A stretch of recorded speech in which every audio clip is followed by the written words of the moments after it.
Hi guys! The book that we're going to read today is Wherever You Are, My Love Will Find You by Nancy Tillman. If you have this book, grab it and let's read together. Okay? So as you guys can see, this book is one of my kids' favorite. That's why it's like this. So let's read it together. Wherever You Are, My Love Will Find You by Nancy Tillman. I wanted you more than you ever will know, so I sent love to follow wherever you go.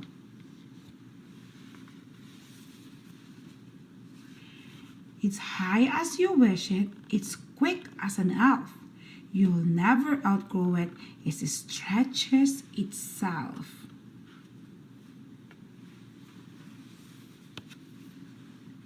So climb any mountains, climb up to the sky. My love will find you. My love can fly.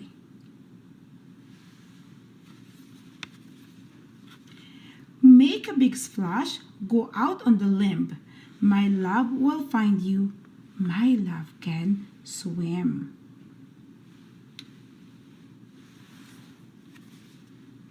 It never gets lost, never fades, never ends. If you're working or playing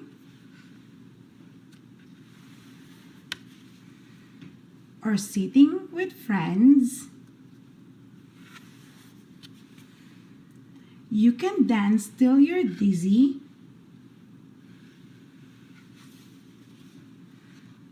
paint till you're blue.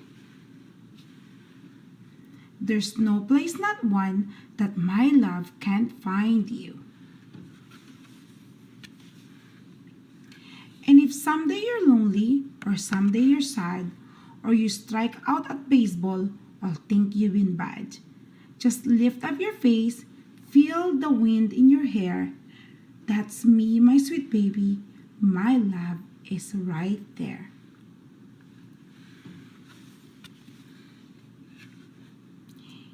In the green of the grass, in the smell of the sea, in the clouds floating by at the top of the tree, in the sound crickets make at the end of the day, you are loved, you are loved, you are loved, they all say.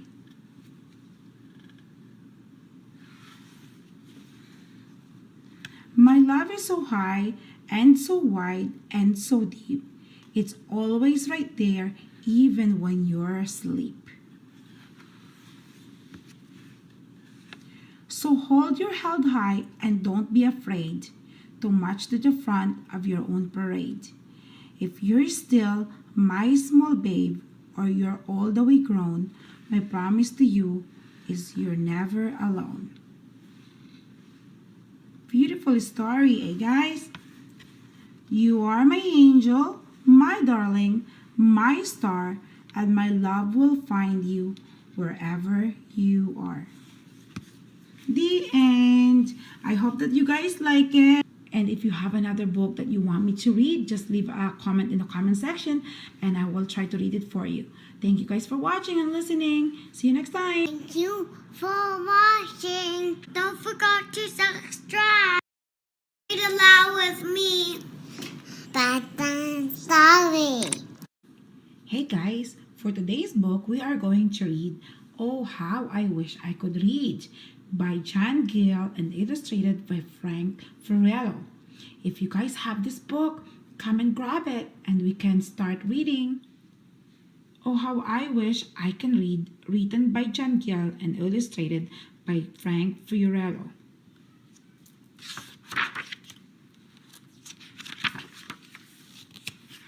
I awoke with a yell and sat straight up in bed, full of fear and wild worries and trouble and dread. Was it just a bad dream, or was what I feared true? Was reading a feat only others could do? In my dream, I was walking alone on the street.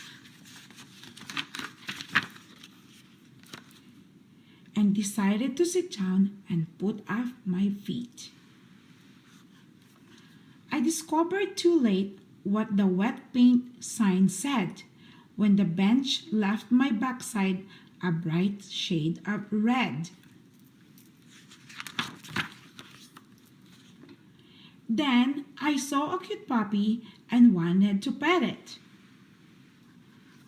A sign tried to warn me I'd better forget it, said beware of dogs. But the words on the gate meant nothing to me, till a pack of wild dogs chased me right up a tree.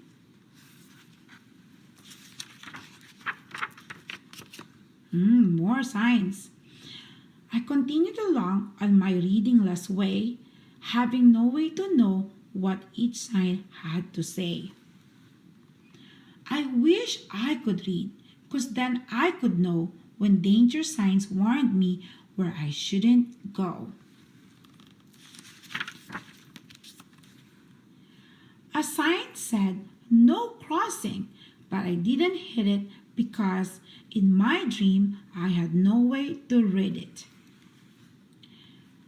So I stepped off the sidewalk and oh, what a fuss!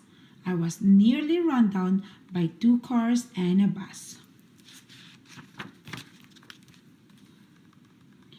I heard honking and beeping, tires squealing and shrieking, cars crashing and smashing and scraping and scratching. The drivers were angry. One yelled, all agreed. What's the matter with you? You should learn how to read. I jumped from the street and ran away fast. More signs, but worried about each sign that I pass. Boy, a lot more sign. Above and beside and behind and below were instructions and warnings I needed to know. In my readingless dream, I felt angry and sad, as if I had lost a best friend, and I had.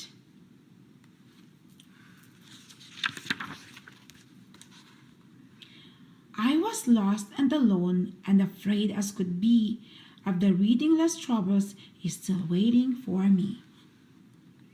I wondered and wondered what words I saw meant. Then got stuck in a muck near a sign, wet cement. So I took off my shoes and sat down to clean them.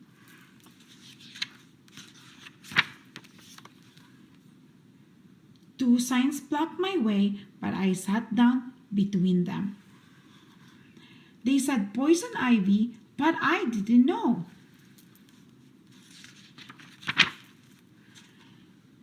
Till an itchy red rash grew all over one toe.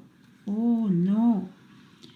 When I headed for home to get medication, I went from a bad to a worse situation. I opened the cupboard to look for 2 ointment, but all that I found, there was more disappointment.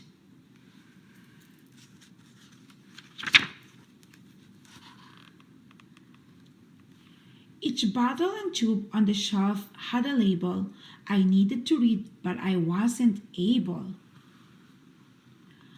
I itch and I twitch.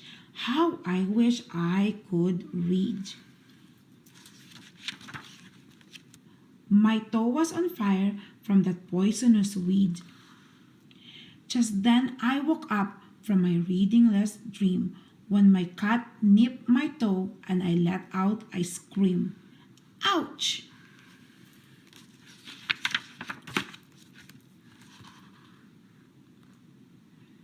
I threw back my covers and jumped to the floor. I ran to the shelf where my books were before. Could I tell a B from a T or a Z? Or were letters just lines on the paper to me? My books told a story as storybooks do, My dream was a nightmare, completely untrue. I can read.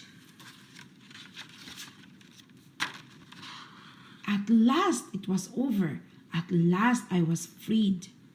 From the night when I wish, how I wish I could read. The end. I hope that you guys like it, and thank you for listening and watching. And if you have another book that you want me to read, just leave it in the comment section and I will try to read it next time. Thank you guys. See you next time. Thank you for watching. Don't forget to subscribe. Read aloud with me. Bedtime story. Hi guys. For today's book, we're going to read Animal Bedtime by Sarah Conway. As you guys can see, this book went through a lot already because this is my kid's favorite book. If you have this book, grab it and read with me. Let's go. Animal Bedtime by Sarah Conway. Bedtime, animal, time to stop your play. This is what we do at the end of every day. Bedtime, hippo, time to get in the tub. Watch out, duckies, he likes to splish and splash. Bedtime, monkey, please don't go bananas. It's time that you put on your pajamas.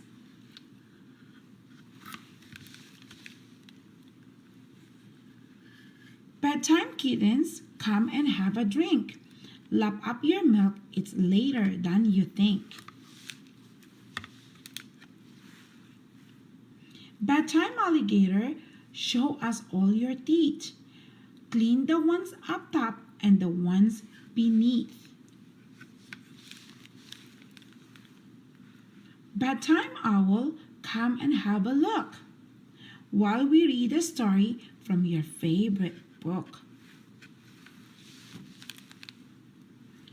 Bedtime, puppy, lick your friend's nose. Give a goodnight kiss before it's time to doze. Bedtime, bird, sing a lullaby. Twinkle, twinkle, little star, high up in the sky.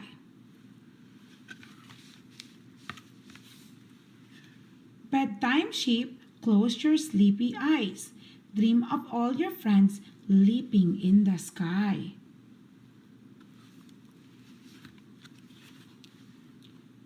Animal bedtime happens every night. When everyone's asleep, it's quite a funny sight. The end. I hope that you guys like it. And if you have another book that you want me to read, just leave it in the comment section and I will try to read it. Thank you guys. Thank you for watching. Don't forget to subscribe. Read aloud with me. Bedtime story. Hi guys. For today's book, we are going to read Goodnight Moon by Margaret Wise Brown. If you have this book, grab it and read with me. Goodnight Moon by Margaret Wise Brown. In the great green room, there was a telephone and a red balloon and a picture of the cow jumping over the moon. And there were 3 little bears sitting on chairs. And 2 little kittens and a pair of mittens. And a little toy house and a young mouse. And a comb and a brush and a bowl full of mash. And a quiet old lady who was whispering, "Hush." Good night, room. Good night, moon. Good night, cow jumping over the moon. Good night, light and the red balloon. Good night, bears. Good night, chairs. Good night, kittens, and good night, mittens.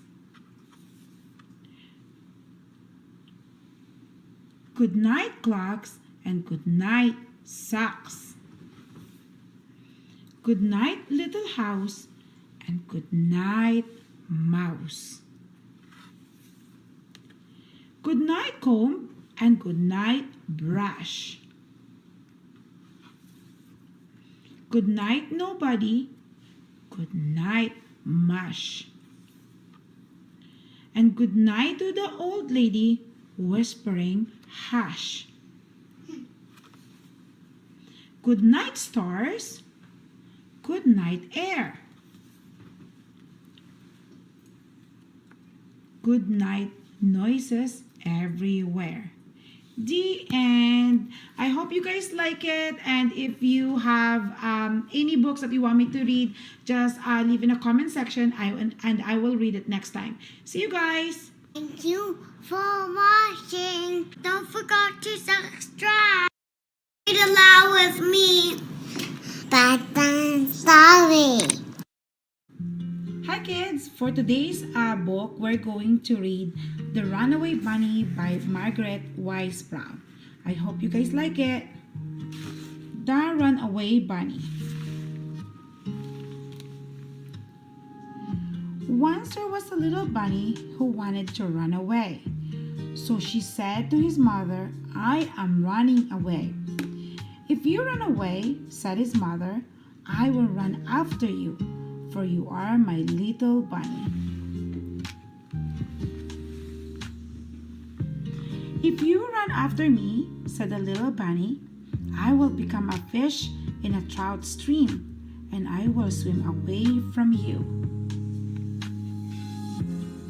"If you become a fish in a trout stream," said his mother, "I will become a fisherman, and I will fish for you."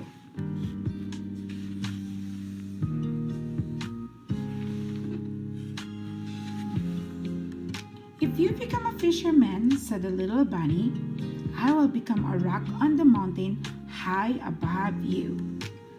"If you become a rock on the mountain high above me," said his mother, "I will be a mountain climber, and I will climb to wherever you are."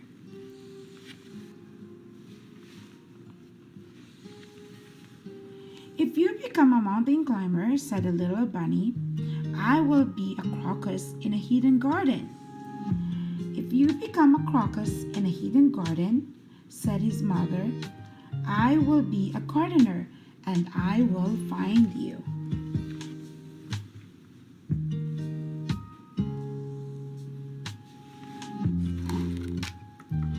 "If you are a gardener and find me," said the little bunny, "I will be a bird and fly away from you." "If you become a bird and fly away from me," said his mother, "I will be a tree that you came home to."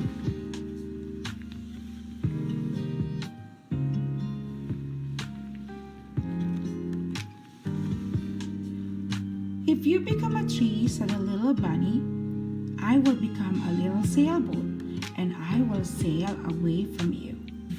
"If you become a sailboat and sail away from me," said his mother, "I will become the wind and blow you where I want you to go."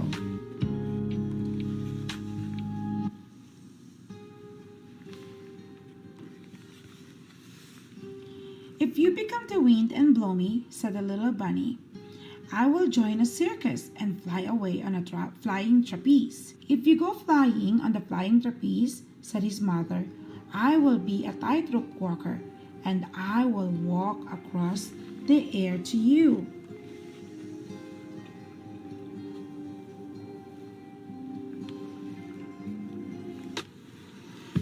"If you become a tightrope walker and walk across the air," said the little bunny, "I will become a little boy and run into a house." "If you become a little boy and run into a house," said the mother bunny, "I will become your mother and catch you in my arms and hug you."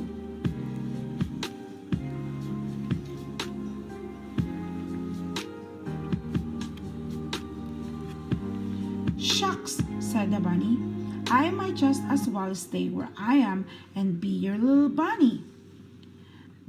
And so he did. "Have a carrot," said the mother bunny. The story, and I hope you guys like it. If you guys have a specific book that you want me to read, let me know, and if I have it, I will read it for you. Thank you guys. Thank you for watching. Don't forget to subscribe. Read aloud with me.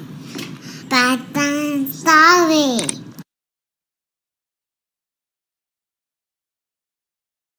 Once upon a time, there lived a mother crab with her baby in the pond. One day, the mother crab and her baby were walking together. The baby crab was walking a little ahead of the mother. After some time, the mother crab said, "Oh, my dear child, why do you bend towards one side when you walk?" The baby crab turned back and looked at its mother and asked, "Why, mother? What is wrong with the way I walk? Was I am not looks good while I'm walking like this?" The mother crab replied, "Yes, it does not look good to me. You look much better when you walk straight and forward." The young crab said, "This might be pretty good and true, my mother, but I do not know how to walk straight. So if you will show me how to walk straight, I will promise to do on next moment onwards." His mother impatiently agreed and said, "Look at me carefully, and you will do it later." When the mother crab tried to walk straight, it was impossible for her also to walk a straight way. She kept trying, but she could not walk straight. Tired, she said to her son, "I am sorry for scolding you. I myself cannot walk in a straight manner. How can I ask you to do so?" She then told her son, "You continue to walk the way you do." Then they went their destiny.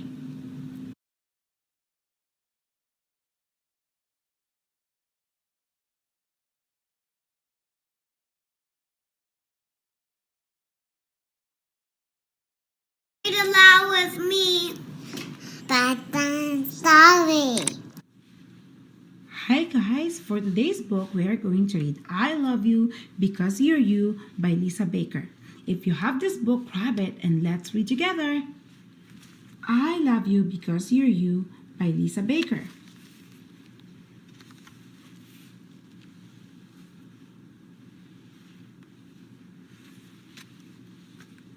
I love you when you're happy and grinning ear to ear. I love you when you're sleepy and want to snuggle near. I love you when you're silly and dancing round and round. I love you when you're frightened and hear a scary sound. I love you when you're bashful and hide behind my knee. I love you when you're brave and from my arms you flee.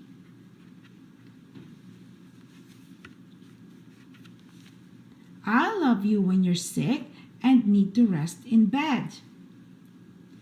I love you when you're frisky and standing on your head. I love you when you're sad and need a kiss and hug. I love you when you're playful and rolling on the rug. I love you when you're angry and cross your arms and pout. I love you when you're wild and yell and scream and shout. I love you any way you feel, no matter what you do.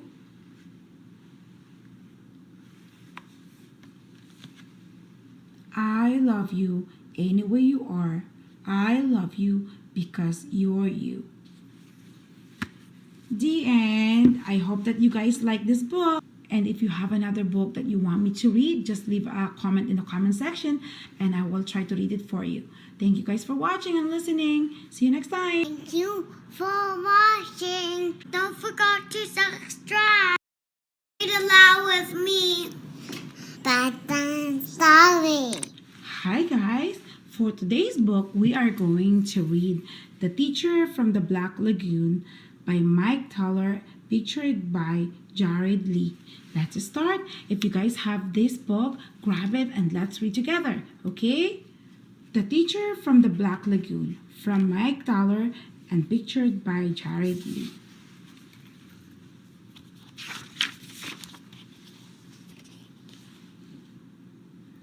It's my first day of school. I wonder who my teacher is.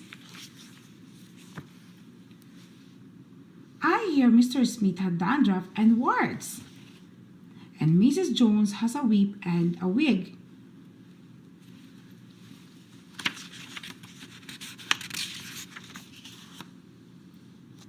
But Mrs. Green is supposed to be a real monster. Oh my, I have her. Mrs. Green, room 109. What a bummer.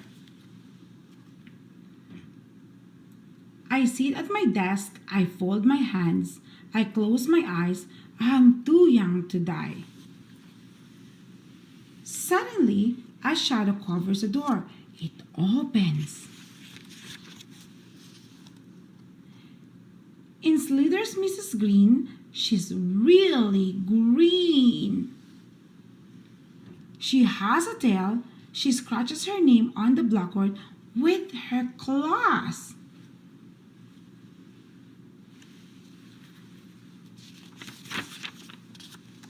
Freddie Jones throws up a speedball. She curls up her lip and breathes fire at him. Freddie's gone. There is just a little pile of ashes on his desk.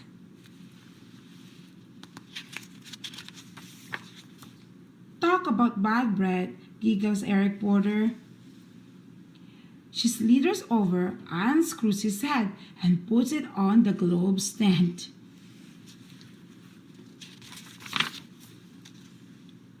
I bet she gives homework on the first day of school. Your homework for today, grins Mrs. Green, is smoke rising from her nostrils. Is pages 1 to 100 in your math book, all the fraction problems. We'd never have fractions, shouts Derek Bloom.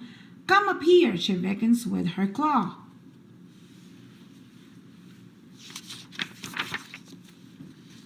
Stands by her desk.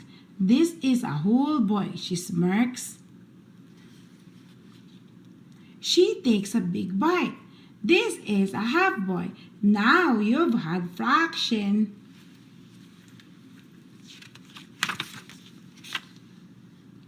Doris Fuddle cracks her gum. Mrs. Green swallows her in one gulp. No chewing class, she smiles.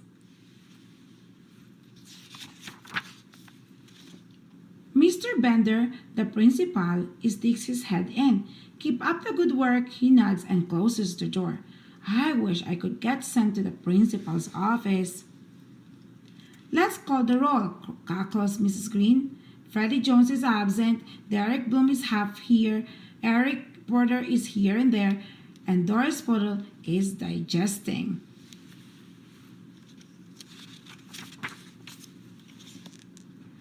What about spelling? Shouts Randy Potts. Spelling can be fun, beams Mrs. Green, wiggling her fingers at him. Abracadabra-kazam! That's tough to spell, says Randy. Suddenly, there's a flash of light, a puff of smoke, and Randy's a frog.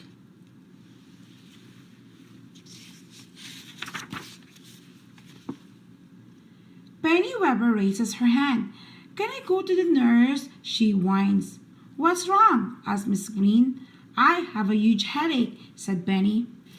Mrs. Green wriggles her fingers. There's another flash of light, and Penny's head is the size of the pin. Better? asked Mrs. Green.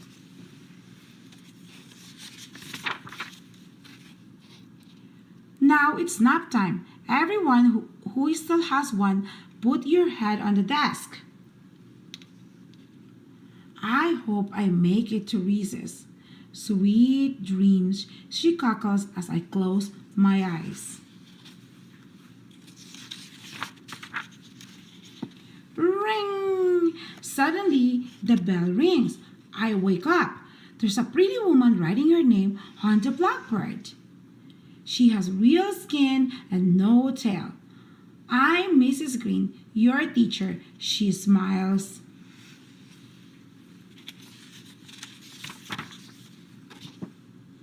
I jump out of my chair, run up, and hug her.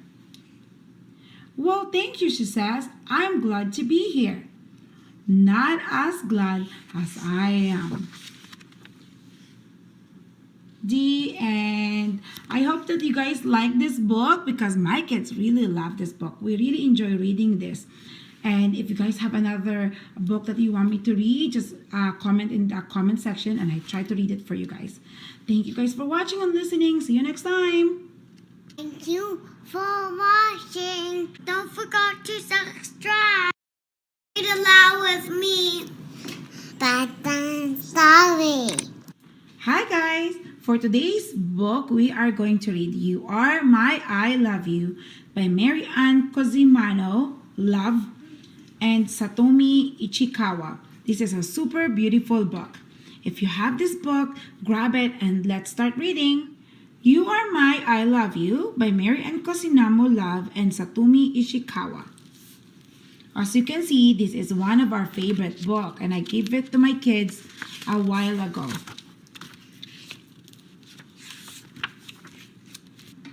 I am your parent, you are my child. I am your quiet place, you are my wild.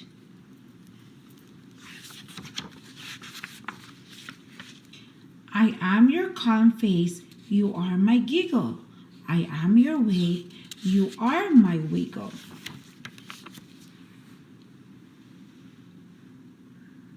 I am your carriage ride, you are my king.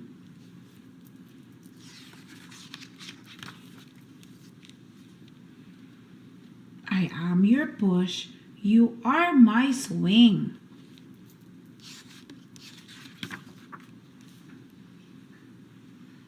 I am your audience, you are my clown. I am your London Bridge, you are my falling down. I am your carrot sticks, you are my licorice. I am your dandelion, you are my first wish. I am your water wings, you are my deep. I am your open arms, you are my running leap. I am your way home, you are my new path. I am your dry towel, you are my wet bath.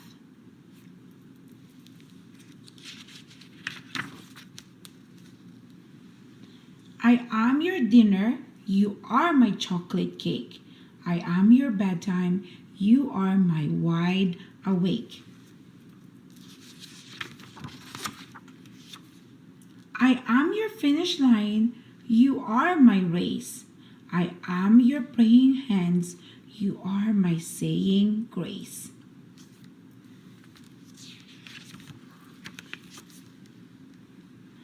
I am your favorite book, you are my new lines. I am your nightlight, you are my star shine.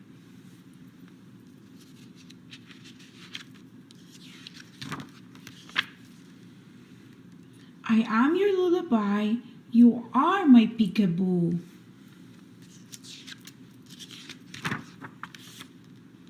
I am your goodnight kiss, you are my I love you. The end. I hope that you guys like this book, and if you have another book that you want me to read, just leave a comment in the comment section. I will try to read it. Thank you guys for listening and watching. See you next time. Thank you for watching. Don't forget to subscribe. Read aloud with me. Bedtime story. Hi guys. For today's book, we are going to read Baniru, I Love You by Melissa Marr, illustrated by Tegan White. If you have this book, grab it and let's read together. Baniru, I Love You by Melissa Marr, illustrated by Tegan White. When I met you, You were small and trembling, and I thought you might be a little bunny.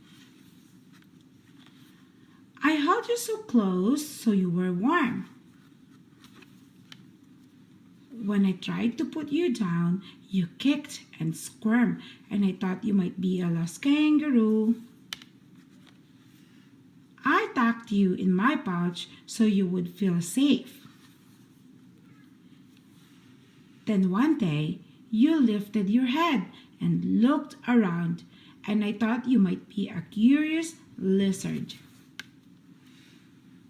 I brought you to the nice warm patch of sunlight so you could see the world. Then you opened your mouth and howled, and I thought you might be a lonely wolf. I ran to my house and made you a cozy den so you had a home. Then you whimpered and moaned, and I thought you might be a thirsty kitten. I offered you some milk so you would not be hungry.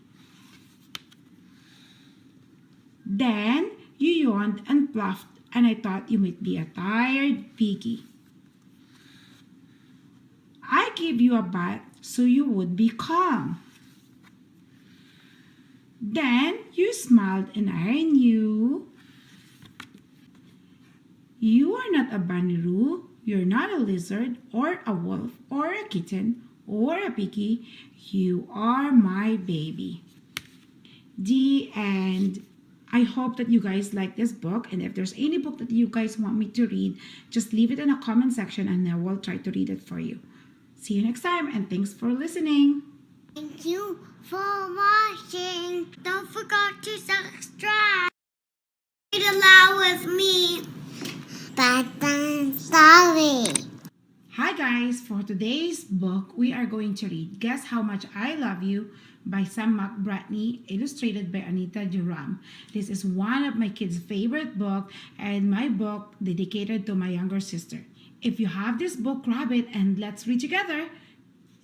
Guess How Much I Love You by Sam McBratney and illustrated by Anita Duram. Little Nut Brown Hare, who was going to bed, held on tight to Big Nut Brown Hare's very long ears. He wanted to be sure that Big Nut Brown Hare was listening. Guess how much I love you, he said. Oh, I don't think I could guess that, said Big Nut Brown Hare. This much, said Little Nut Brown Hare, stretching out his arms as wide as they could go. Big Nut Brown Hare had even longer arms. But I love you this much, he said. That is a lot, thought Little Nut Brown Hare. I love you as high as I can reach, said Little Nut Brown Hare. I love you as high as I can reach, said Big Nut Brown Hare. That is very high, thought Little Nut Brown Hare. I wish I had arms like that. Then Little Nut Brown Hare had a good idea. He tumbled upside down and reached up the tree trunk with his feet. I love you all the way up to my toes, he said. And I love you all the way up to your toes, said Big Nut Brown Hare, swinging him up over his head. I love you as high as I can hop, laughed Little Nut Brown Hare, bouncing up and down.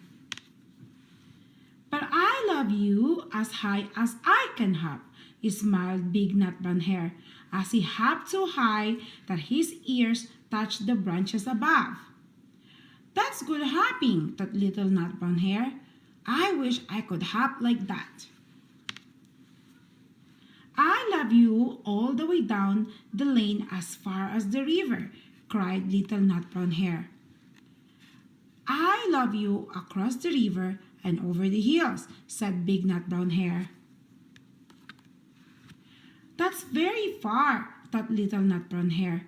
He was almost too sleepy to think anymore. Then he looked beyond the thorn bushes out into the big dark night.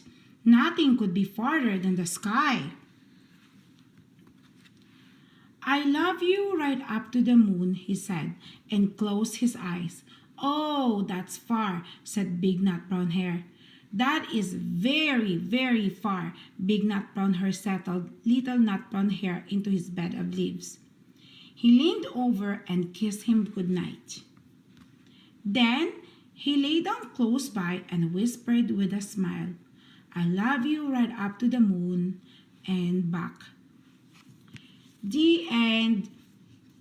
I hope that you guys like this book, and if you have more books that you want me to read, just leave a comment in the comment section and I will try to read it for you next time. Thank you for listening and watching. See you next time. Thank you for watching. Don't forget to subscribe.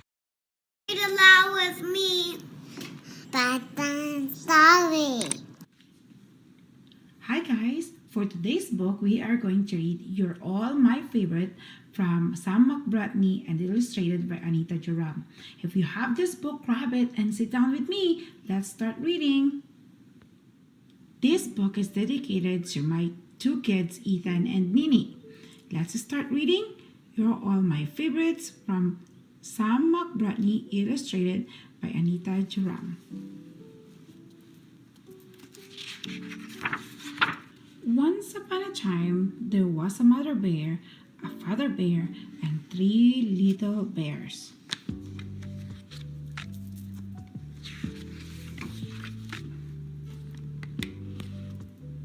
A first baby bear, a second baby bear, and a third baby bear.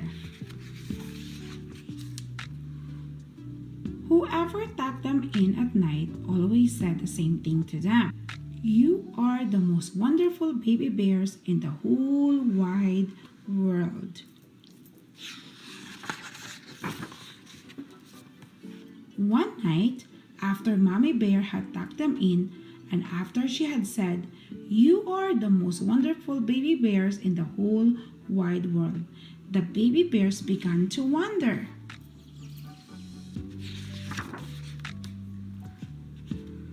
But how do you know? They asked their mommy bear. How do you know we are the most wonderful baby bears in the whole wide world?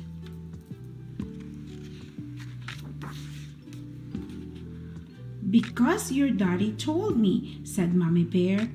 When your daddy saw you on the night you were born, he said, and I remember it very well, he said, those are the nicest baby bears I have ever seen. They are the nicest baby bears anyone has ever seen.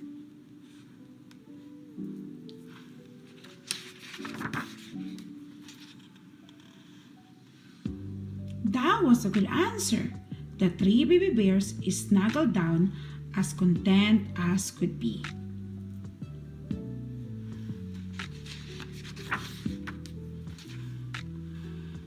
But one day, the first baby bear began to think. He wondered if the 2 other bears were nicer than he was. They had patches after all, and he did not. Maybe his mommy really liked patches.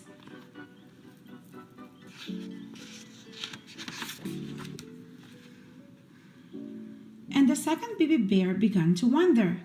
Maybe Daddy loves the other 2 more than me, she thought. They were boy bears after all, and she was not.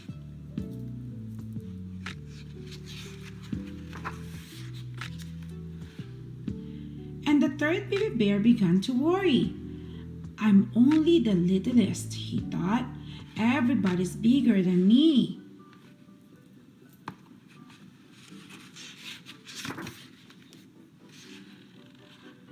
So that night, the 3 baby bears asked their daddy bear, which one of us do you like most? Who is your favorite?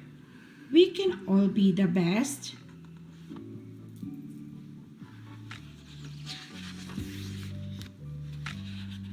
Yes, you can, said Daddy Bear.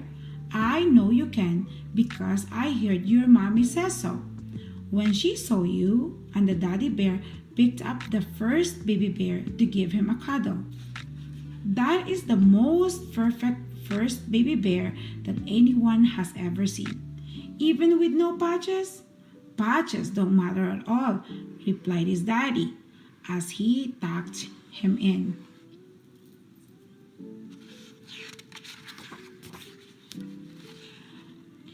And when your mommy saw you, Daddy Bear picked up the second baby bear. She said, "That is the most perfect second baby bear that anyone has ever seen.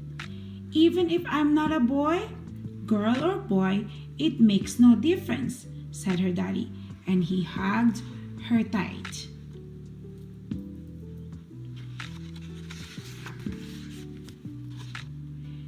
And when your mommy saw you, Daddy Bear lifted the last baby bear into his arms. She said, "That is the most perfect third baby bear that anyone has ever seen. Even if I'm the littlest, bigly or littly, we love you just the same." So there, three favorites. You're all my favorites.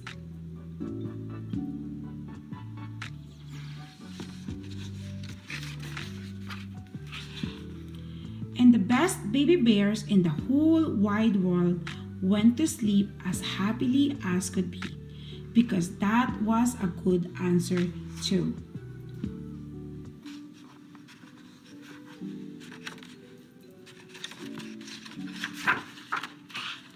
The end. I hope that you guys like this book because my kids absolutely love this book.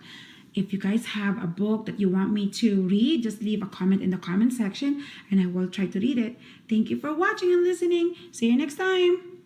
Thank you for watching. Don't forget to subscribe. Read aloud with me. Bedtime story. Hi kids! For today's book, we are going to read another Pete the Cat from James Dean and the Surprise Teacher. I hope that you like this, and if you have a copy of this book, grab it and let's start reading. Pete the Cat and the Surprise Teacher by James Dean.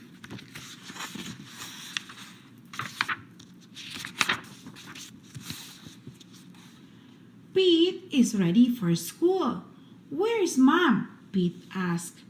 "She has a surprise for you," says Pete's dad. Pete goes to school. His mom is there. What a surprise! "Hi class, I am Mrs. Cat," says Pete's mom. "I am the substitute teacher."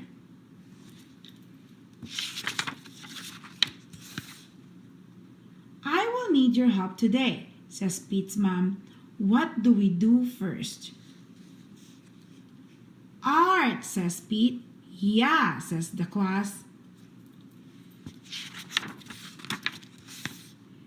The class lined up.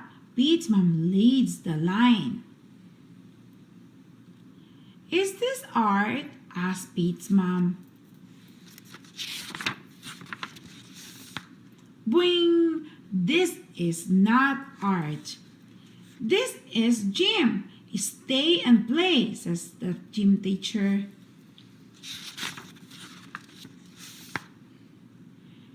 The class plays. "Gym is fun with more kids," says Pete. Gym is over. Pete's mom takes the class to art. I don't think they're going to art. "La la la la la. This is not art. This is music. Stay and sing," says the music teacher. The class sings. "We are louder with more kids," says Pete. Rumble! Pete is hungry. Time for lunch.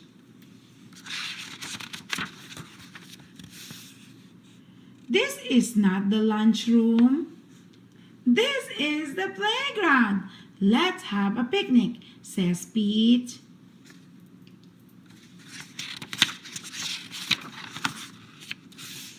"Now it is time for art," says Pete's mom. Everyone cheers. Pete leads the class. "Is this art?" asks Pete's mom. It is. Lots of kids are making art. Oh no, says the art teacher. It is too late to join us. The day is almost over.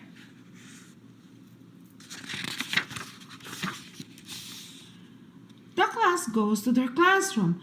I know, says Pete. Let's make art here, he says. Okay, says Pete's mom. Pete calls a huddle. Whisper, whisper. The class plans a surprise. Pete draws. Callie makes paper cuts.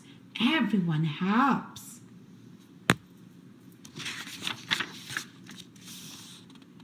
Thank you, Mrs. Scott. Aww. Surprise, says Pete. The class made art for Pete's mom. Thank you, Mrs. Scott, says the class. We had a great day with you.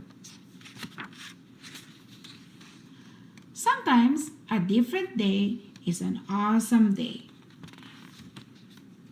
The end. I hope that you guys like this book and tune in for more Pete's the Cat book because I will read more of Pete's the Cat book in the future. And thank you guys for watching and listening. See you next time. Thank you for watching. Don't forget to subscribe. Read aloud with me. Bedtime story. Hi kids! For today's book, I am going to read another Pete's the Cat series book. It is called Trip to the Supermarket by Kimberly and James Dean. If you have this copy, grab it and let's start reading Pete's the Cat Trip to the Supermarket by Kimberly and James Dean.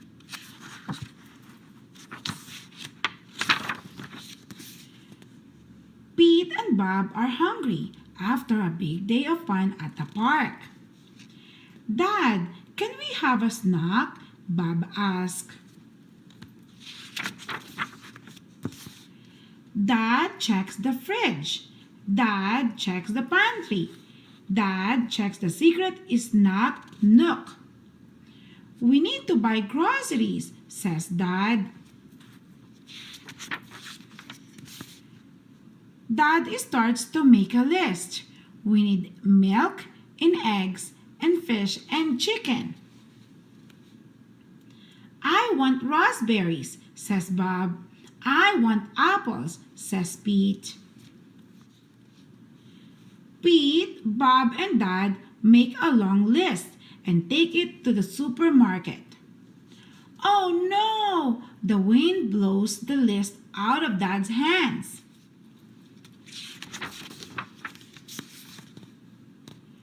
It's cool, says Pete. I remember the list. I do too, says Bob.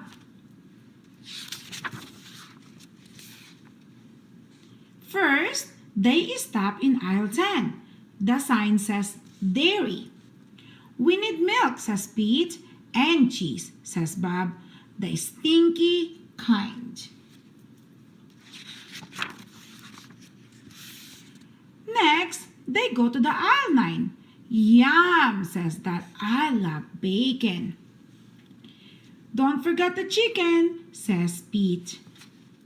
They almost pass aisle 8 when Pete remembers eggs. Regular or jumbo? Asked Pete.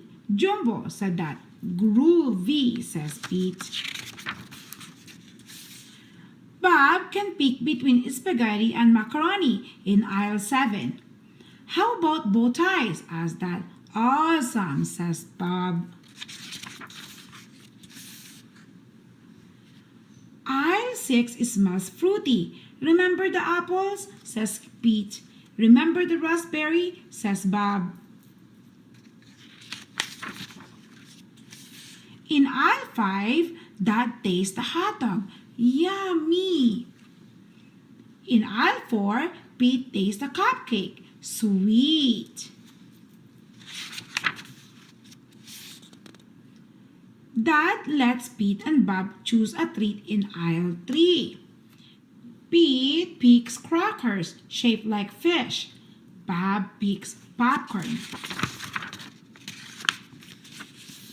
Brr, it's cold in aisle 2. Dad puts mango popsicles in the cart. Aisle 1 has sunflower, tulips, and blue daisies. Pete and Bob pick tulips for Grandma. She'll love them, says Dad. I think we got everything except the fish, says Dad, but their car is packed with yummy treats. Next time. The end. I hope that you guys like this book and tune in for more Pete's the Cat as I'm going to read more in the future. Thank you guys for listening and watching. See you next time. For watching. Don't forget to subscribe. Read aloud with me. Bedtime story. Hi kids, for today's book we are going to read When I'm Feeling Angry by Trace Moroney. This is a very nice book, and if you guys have this, grab it and let's start reading. When I'm Feeling Angry by Trace Moroney. When I'm feeling angry, I feel like there is a boiling hot volcano in my tummy that is about to explode.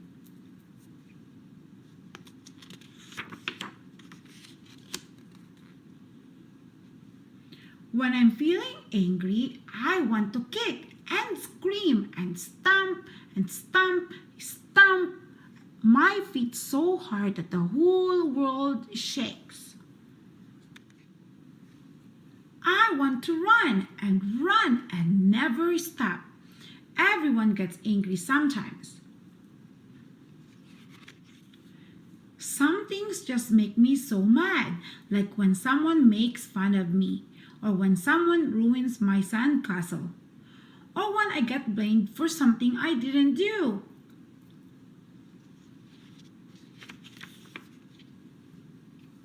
Feeling angry isn't wrong, but letting my anger hurt someone else is.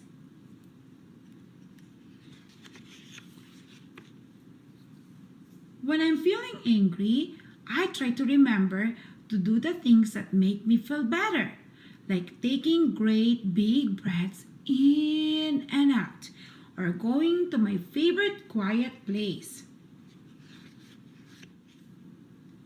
Talking about why I'm feeling angry with someone who cares about me can help make some of the anger go away. And sometimes I got so angry that I forgot what it was that made me angry in the first place, and that makes me laugh. The end. I hope that you guys like this book, and if you have more books that you think that you want me to read, just leave a comment in the comment section and I try to read it. Thank you guys for watching and listening. See you next time. Thank you for watching. Don't forget to subscribe. Read aloud with me. Bedtime story.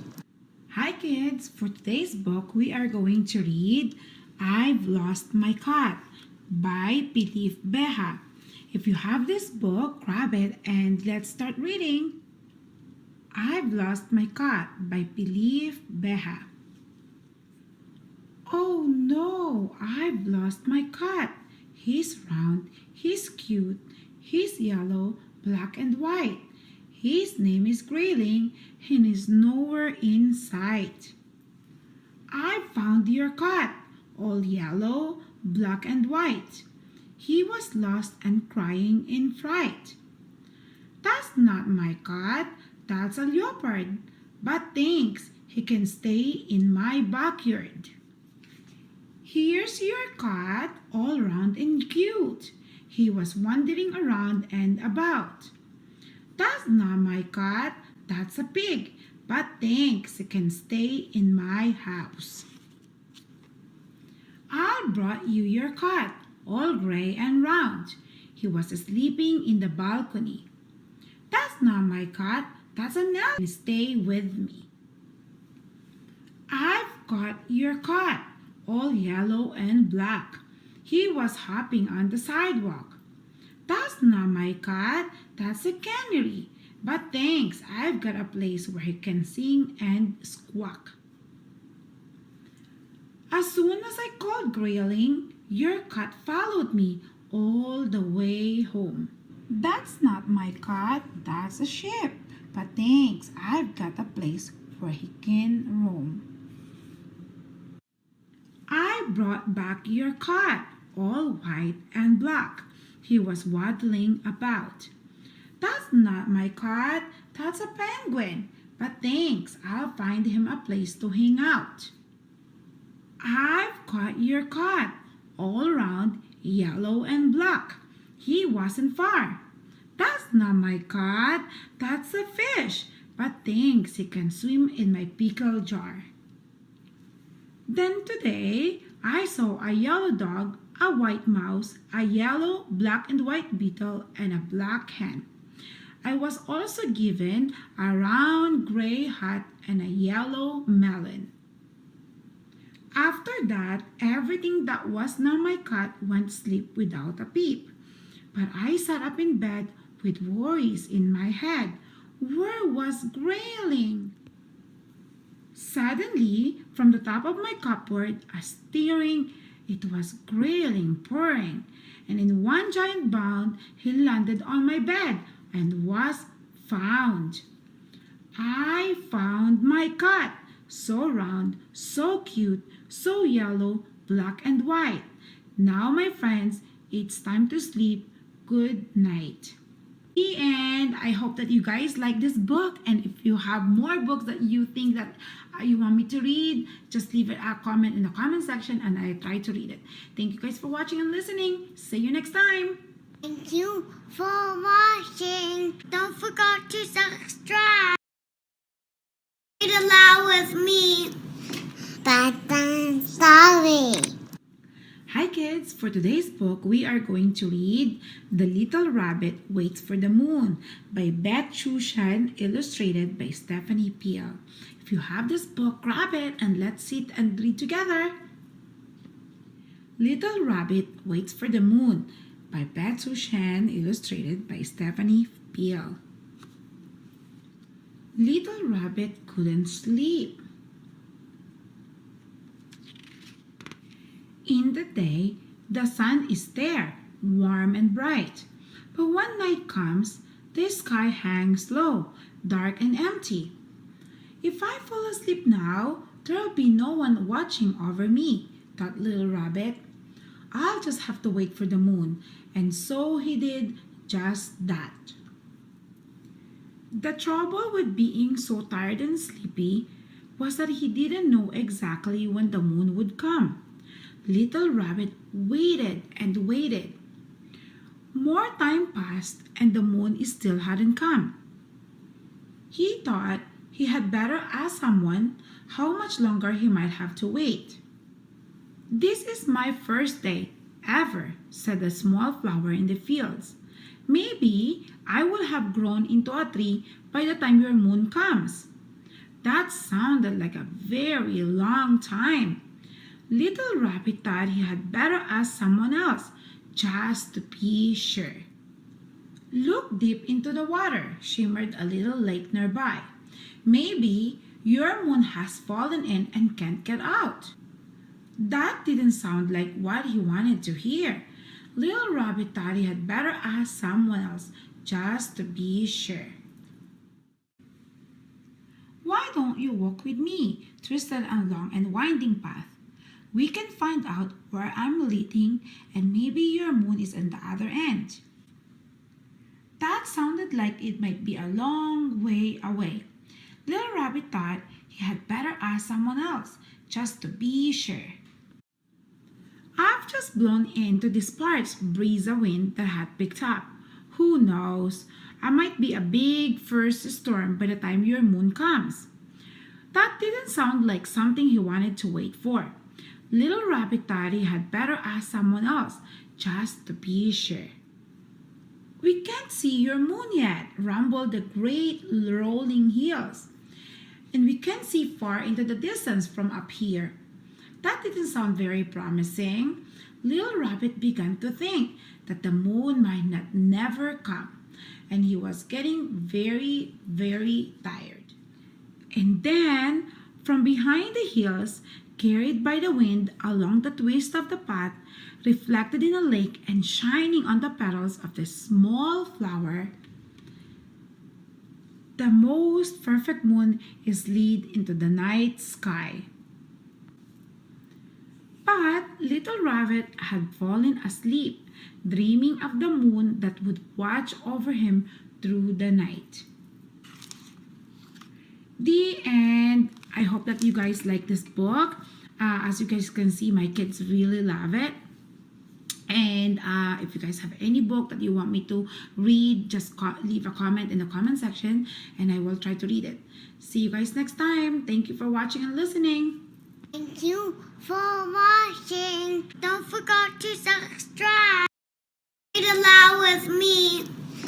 Bedtime story.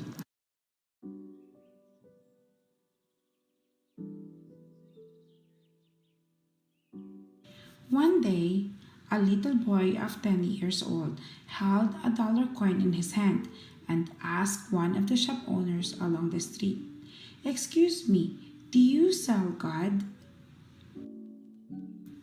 The storekeeper thought it could be a prank, so he answered no and drove the boy out of the store. Throughout the day, the little boy went in and out of countless stores asking to buy God. Day turned to night, and the stubborn little boy walked into the 69th store of the day and asked the storekeeper, "Excuse me, sir, do you sell God here?" The owner, who was a 60-year-old grandpa with silver hair and kind eyes, smiled and asked the little boy, "Tell me, child, why do you want to buy God?" For the first time, the boy heard someone responding to his question. The little boy shed tears and replied excitedly. He told the storekeeper that when his parents died, when he was still a toddler, his uncle took him in and raised him. However, not too long ago, his uncle fell off a scaffolding at a construction site where he is working. He is now unconscious at the hospital and not sure when will he wake up. The doctor told him that only God can save his uncle. The little boy thought that God must be a wonderful thing. The little boy said innocently, "If I buy God and let my uncle eat, his injuries will heal." After listening to the boy's narrative, the storekeeper's eyes looked teary and asked, "How much do you have?" $1, replied the child. "Child, God's price is exactly $1, said the storekeeper. The storekeeper took the coin from the little boy and took a bottle of God's kiss from the shelf. He said to the little boy, "Take it, boy. Your uncle drinks this bottle of God and he will get well soon." The little boy was overjoyed. Holding the drink tightly in his arms, he ran quickly to the hospital. As soon as he entered the ward, he shouted happily to his uncle, "Uncle, I brought God back and you will get well soon." The next day, a medical team consisting of the world's top medical experts took a special plane to the small city and went straight to the hospital where the little boy's uncle was. They did a thorough examination of his uncle's injuries. Soon, the little boy's uncle was cured. When the little boy's uncle was discharged, from the hospital, he almost passed out when he saw the medical bill. However, the hospital quickly told him that it's all paid up by an old elderly rich man. They also told him that it was the rich elderly man that brought the joint medical experts over to treat him from the injuries. Later, the little boy's uncle found out that the old storekeeper was a billionaire that gives his nephew a God's kiss.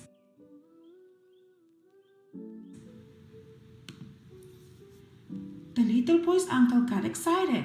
He immediately went to the grocery store with the little boy to thank the storekeeper. When they got to the store, the clerk told them that his boss has already left for a holiday. The clerk also told them that they don't need to worry about the medical expenses and handed him a letter written by the billionaire to the little boy's uncle.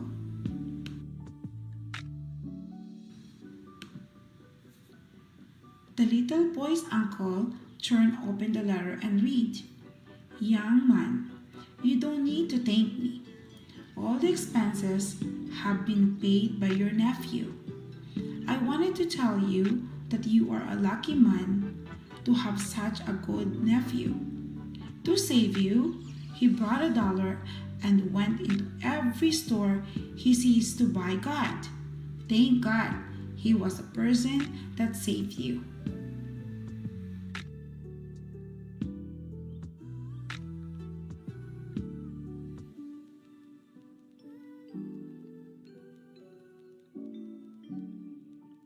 Thank you for watching. Don't forget to subscribe. Read aloud with me. Bedtime story. Hi guys, for today's book we are going to read If You Hold My Hand, written by Jillian Harker, illustrated by Andy Everett Stewart. This is a very nice book and I love to read this to my kids when they were little. If you have this book, grab it and let's start reading. If You Hold My Hand, written by Jillian Harker, illustrated by Andy Everett Stewart. Oki's mom opened the front door. "Come on, Oki, let's go outside and explore." But Oki wasn't really sure. He was only small and the world looked big and scary. "Only if you promise to hold my hand," said Oki. So Oki's mom led him down the long lane. August wished he was back home again. "This looks like a great place to play. Shall we take a look? What do you say?" asked Oki's mom. "Only if you hold my hand," said Oki. And Oki did it. "Look at me, I can do it," he cried. "This slide looks like fun. Would you like to try?" asked Oki's mom. Oki looked at the ladder. It stretched right up to the sky. "I'm only small," said Oki. "I don't know if I can climb that high. Unless you hold my hand." And Oki did it. "Whee! Did you see me?" he cried. "We'll take a shortcut through the woods," said Oki's mom. "I'm not sure if we should," said Oki. "It looks dark in there." "Well, I suppose we could. Will you hold my hand?" And Oki did it. "Boo! I scared you," he cried. Deep in the woods, Oki found a stream shaded by beautiful tall trees. "Stepping stones, look," said Oki's mom. "Do you think you can jump across this?" "Maybe," said Oki. "I just need you to hold my hand, please." And Oki did it. 1, 2, 3, 4. "Your turn now, Mom," cried Oki, holding out his hand. Beyond the woods, Oki and his mom ran up the hill and all the way down to the ocean. "Come on, Oki," called his mom. Would you like to paddle in the sea with me? But the ocean looked big and it was only small. Suddenly, Oki knew that didn't matter at all. He turned to his mom and smiled. I can do anything if you hold my hand, he said.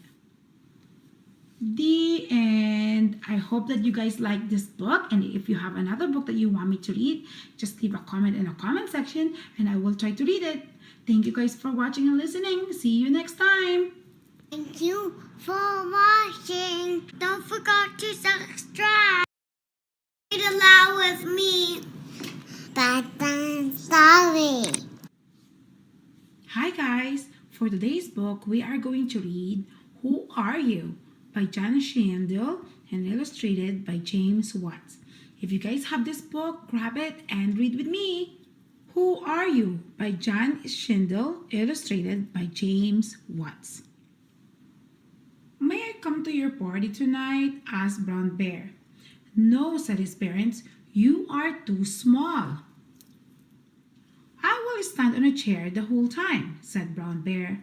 Then I will not be so small. Standing on a chair might make you taller, said his mother, but you are still too little. I will stand on a chair with pillows stuffed under my shirt, said Brown Bear. Then I will be taller and bigger. Pillows might make you bigger, said his father, but you are still too young. That is why you cannot come. I will stand on a chair with pillows under my shirt and hold up a sign that says, I am 200 years old, said Brown Bear. Then I would be taller and bigger and older than everyone. No, Brown Bear, replied his parents. Tonight's party is only for grown-ups. After the grown-ups had arrived, Brown Bear hid in a hall closet and carefully watched what they did. Then he quietly crept closer and listened from behind a chair. Being a grown-up seems easy, he thought. Then Brown Bear had an idea. He tiptoed into his parents' bedroom. First, he put on his father's emerald green tuxedo. It was too big, but Brown Bear did not mind. It made him feel grown up. Then he tied a pink scarf around his neck. It was too long, but Brown Bear did not mind. It made him feel important. But something is missing, he thought, because I still look like me. He cut out a paper mustache. It was lopsided, but Brown Bear did not mind. It made him feel wise. Then he tried on his mother's straw hat, but its flowers made Brown Bear feel silly. Next, he tried on a sombrero, but it was too fluffy and round. Then he put on a shiny top hat, which made him feel taller and bigger and older, just as he knew he should be. Brown Bear was pleased with his disguise.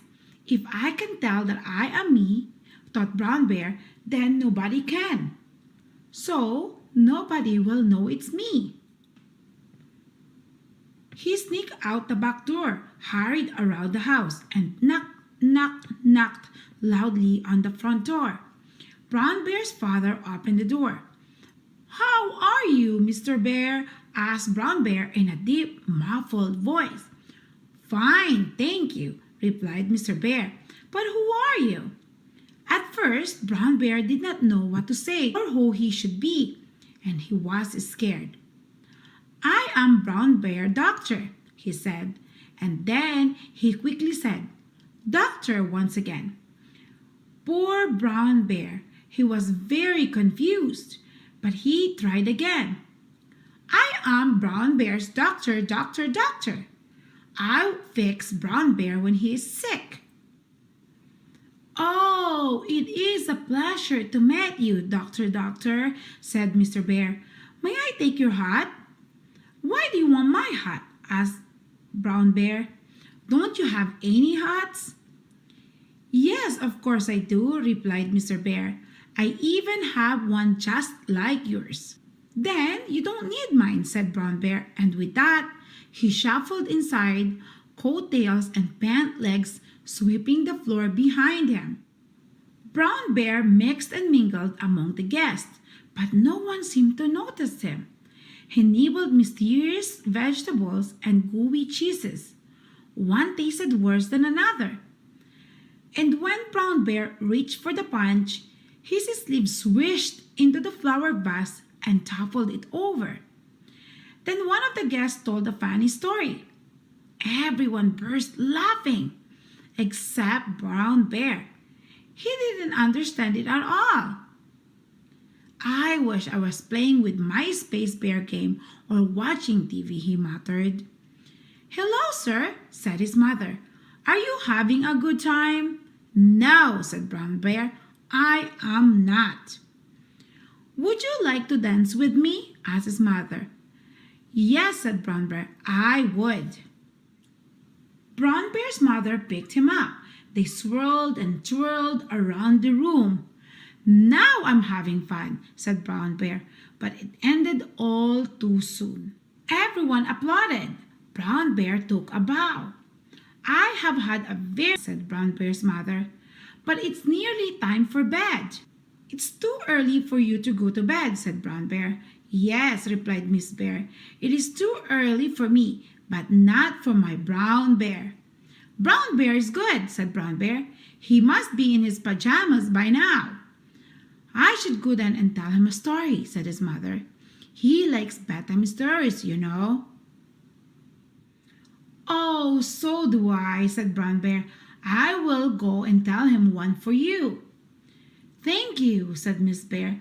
That is very kind. Now I can stay at the party.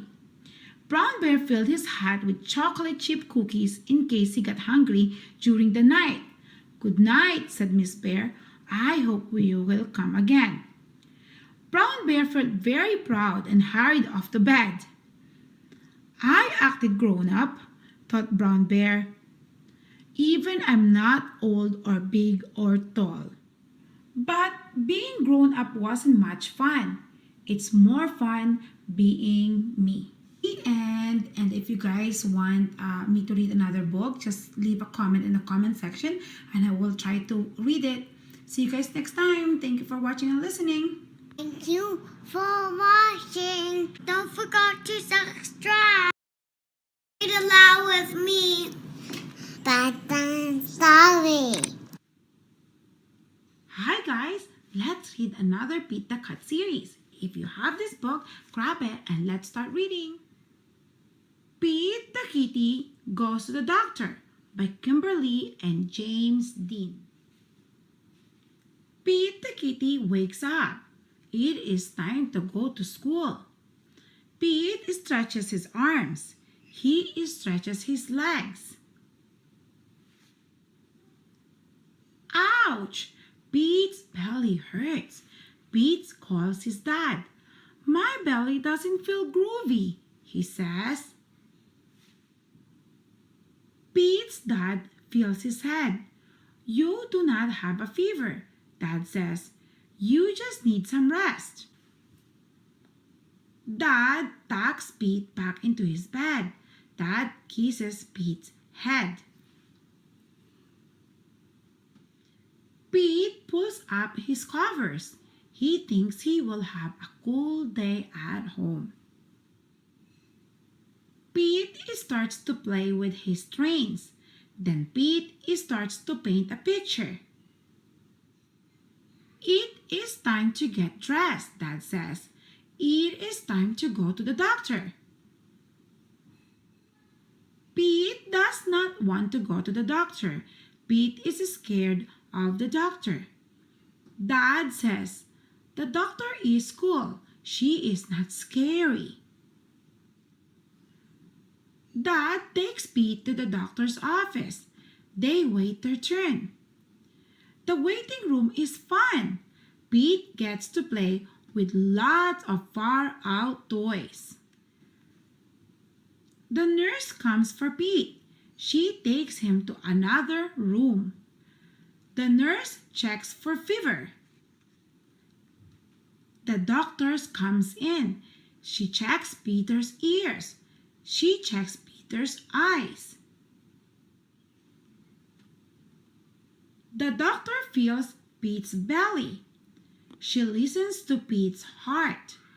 The doctor even lets Pete listen to her heart.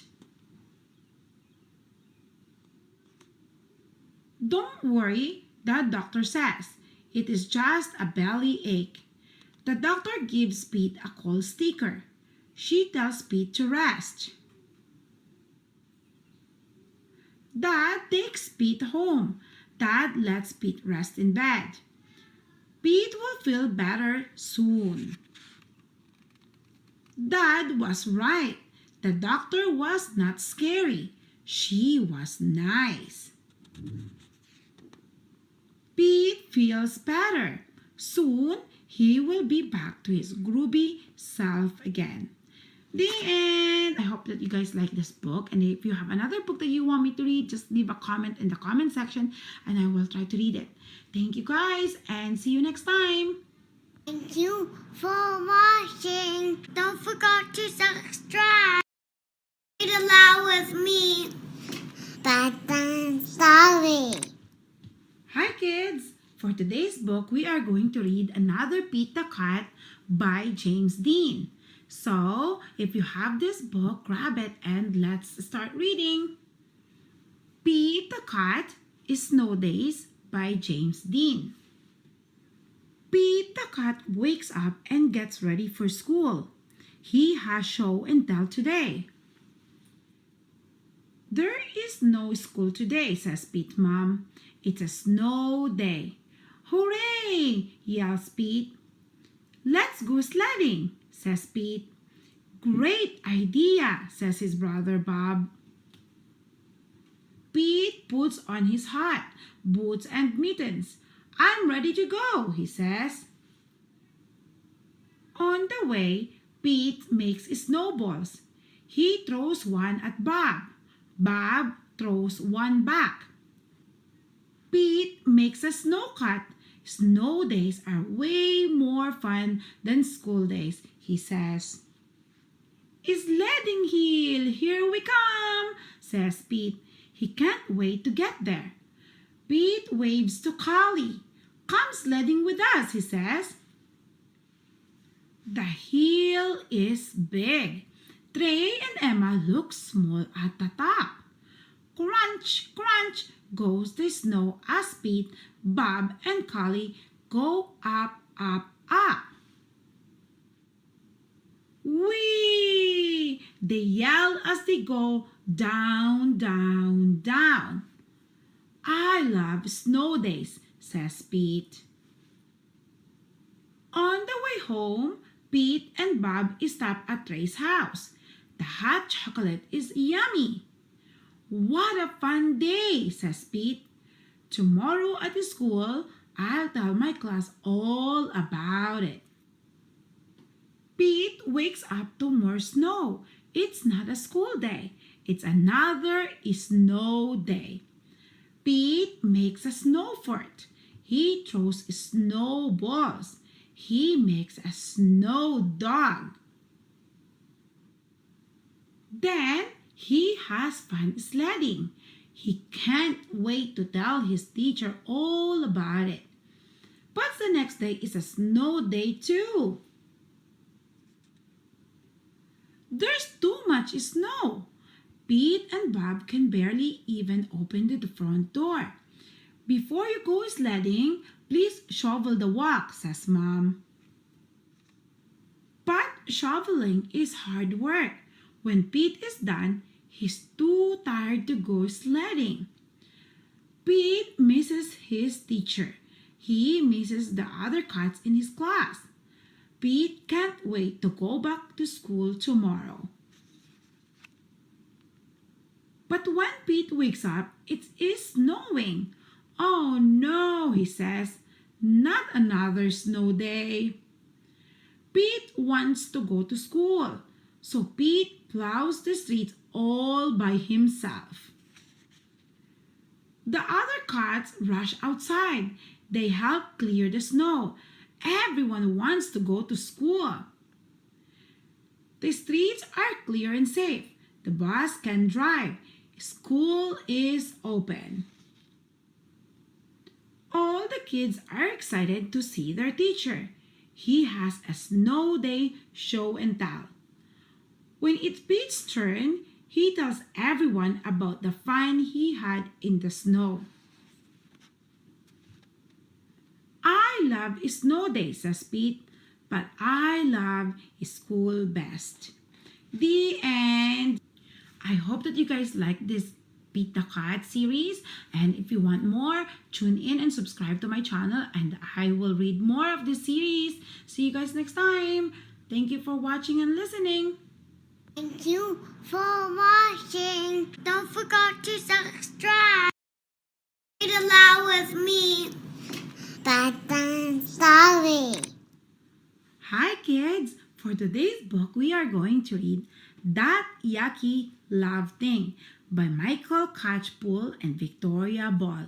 If you have this book, grab it and let's start reading. That Yucky Love Thing by Michael Catchpole and Victoria Ball. Sam was fed up. There was too much of that yucky love thing around for his liking. Wherever he turned, it was there. His mom and his dad were always hugging, yuck, and kissing, yuck. His grandparents were even worse, double yuck. His sister was no better. She was always holding hands with her boyfriend Wayne, or Scott, or Matthew. Yuck, yuck, yuck. Or listening to songs about love, or sighing about it, or giggling about it. Sometimes she even cried about it with her friend Emily. Double yuck. Sam had had enough. He needed to escape. That yucky love thing, it's not for me, he said. So he got on his bike and rode away. He pedaled and pedaled until he came to deep dark jungle. But that was no better. It was even worse. The monkeys swung through the trees arm in arm. Yuck! The elephants gave each other long wet kisses with their long wet trunks. Yuck! All the bears spent all day hugging. Double yuck! I can't stand it. This yucky love thing is not for me, Sam told the tiger as he got on his bike and rode away. Sam went to the bottom of the sea in a submarine he borrowed from an old sailor who was practicing his trumpet. But that was no better. It was worse. The dolphins blow heart-shaped bubbles at each other. Yuck! The big blue whales gave each other big blue kisses with their big blue lips, and there's nothing quite as big as a big blue whale kiss. Yuck! Even the crabs spent all day holding claws. Double yuck! I can't stand it, says Sam. I must get away. This yucky love thing, it's not for me. So Sam went to the moon in a rocket of his own design. But that was no better. It was worse, much worse. Down in the craters behind the moon rocks, the moon aliens were all holding hands. And they had a lot of hands. Yuck! And kissing. They had a lot of lips too. Yuck, yuck, yuck, yuck. I can't stand it, said Sam. This yucky love thing is not for me. There must be somewhere else I can go.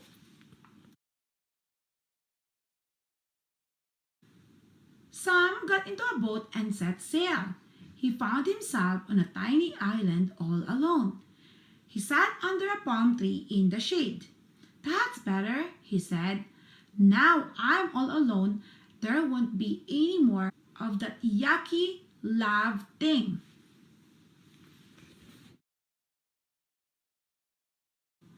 Sam gathered shells on his own. He lined them up on the sand and watched the sea wash all around them. Sam scrambled over the slippery rocks and popped seaweed on his own. He even jumped over the waves all by himself, his toes sinking in a wet sand. "That's better," he said quietly. But there was no one there to hear him. So Sam watched the sun go down on his island all by himself.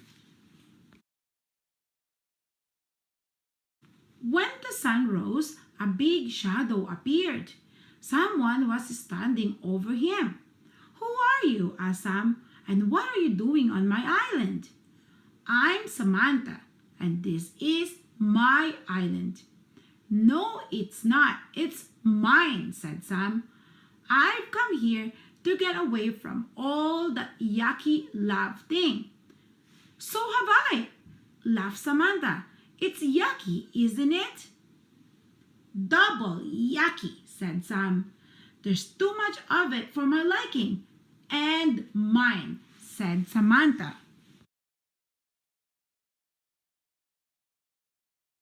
So Sam and Samantha spent all day getting right away from it. They collected shells together. They jumped over waves. They even clambered over the slippery rocks until Sam slipped and tripped and fell. "Got you," said Samantha, catching him by the hand. "Thank you," said Sam. "You're welcome," replied Samantha, and she gave his hand a little squeeze. Then Sam and Samantha held hands all the way along the beach. "Yuck," said Sam. "Double yuck," laughed Samantha. The end. I hope that you guys like this book, and if you have another book that you want me to read, just leave a comment in the comment section and I will try to read it. See you guys next time. Thank you guys for watching and listening. Don't forget to subscribe. Read aloud with me. Bedtime story. Hi guys, I'm coming back with another Dr. Seuss book written by Theo Liseg, illustrated by Roy McKee, titled 10 Apples Up on Top. If you have this book, grab it and let's start reading. 10 Apples Up on Top by Dr. Seuss, written by Theo Liseg, illustrated by Roy McKee. 1 apple up on top. 2 apples up on top. Look, you, I can do it too. Look, see, I can do 3. You can do 3, but I can do more. You have 3, but I have 4. Look, see now, I can hop with 4 apples up on top. And I can hop up on a tree with 4 apples up on me. Look here, you two. See here, you two. I can get 5 on top. Can you? I am so good, I will not stop. 5, now 6, now 7 on top. 7 apples up on top. I am so good, they will not drop. 5, 6, 7, fun, fun, fun.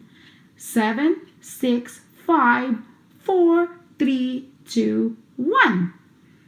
But see, we are as good as you. Look, now we have 7 too. And now, see here, 8, 8 on top. 8 apples up. Not one will drop.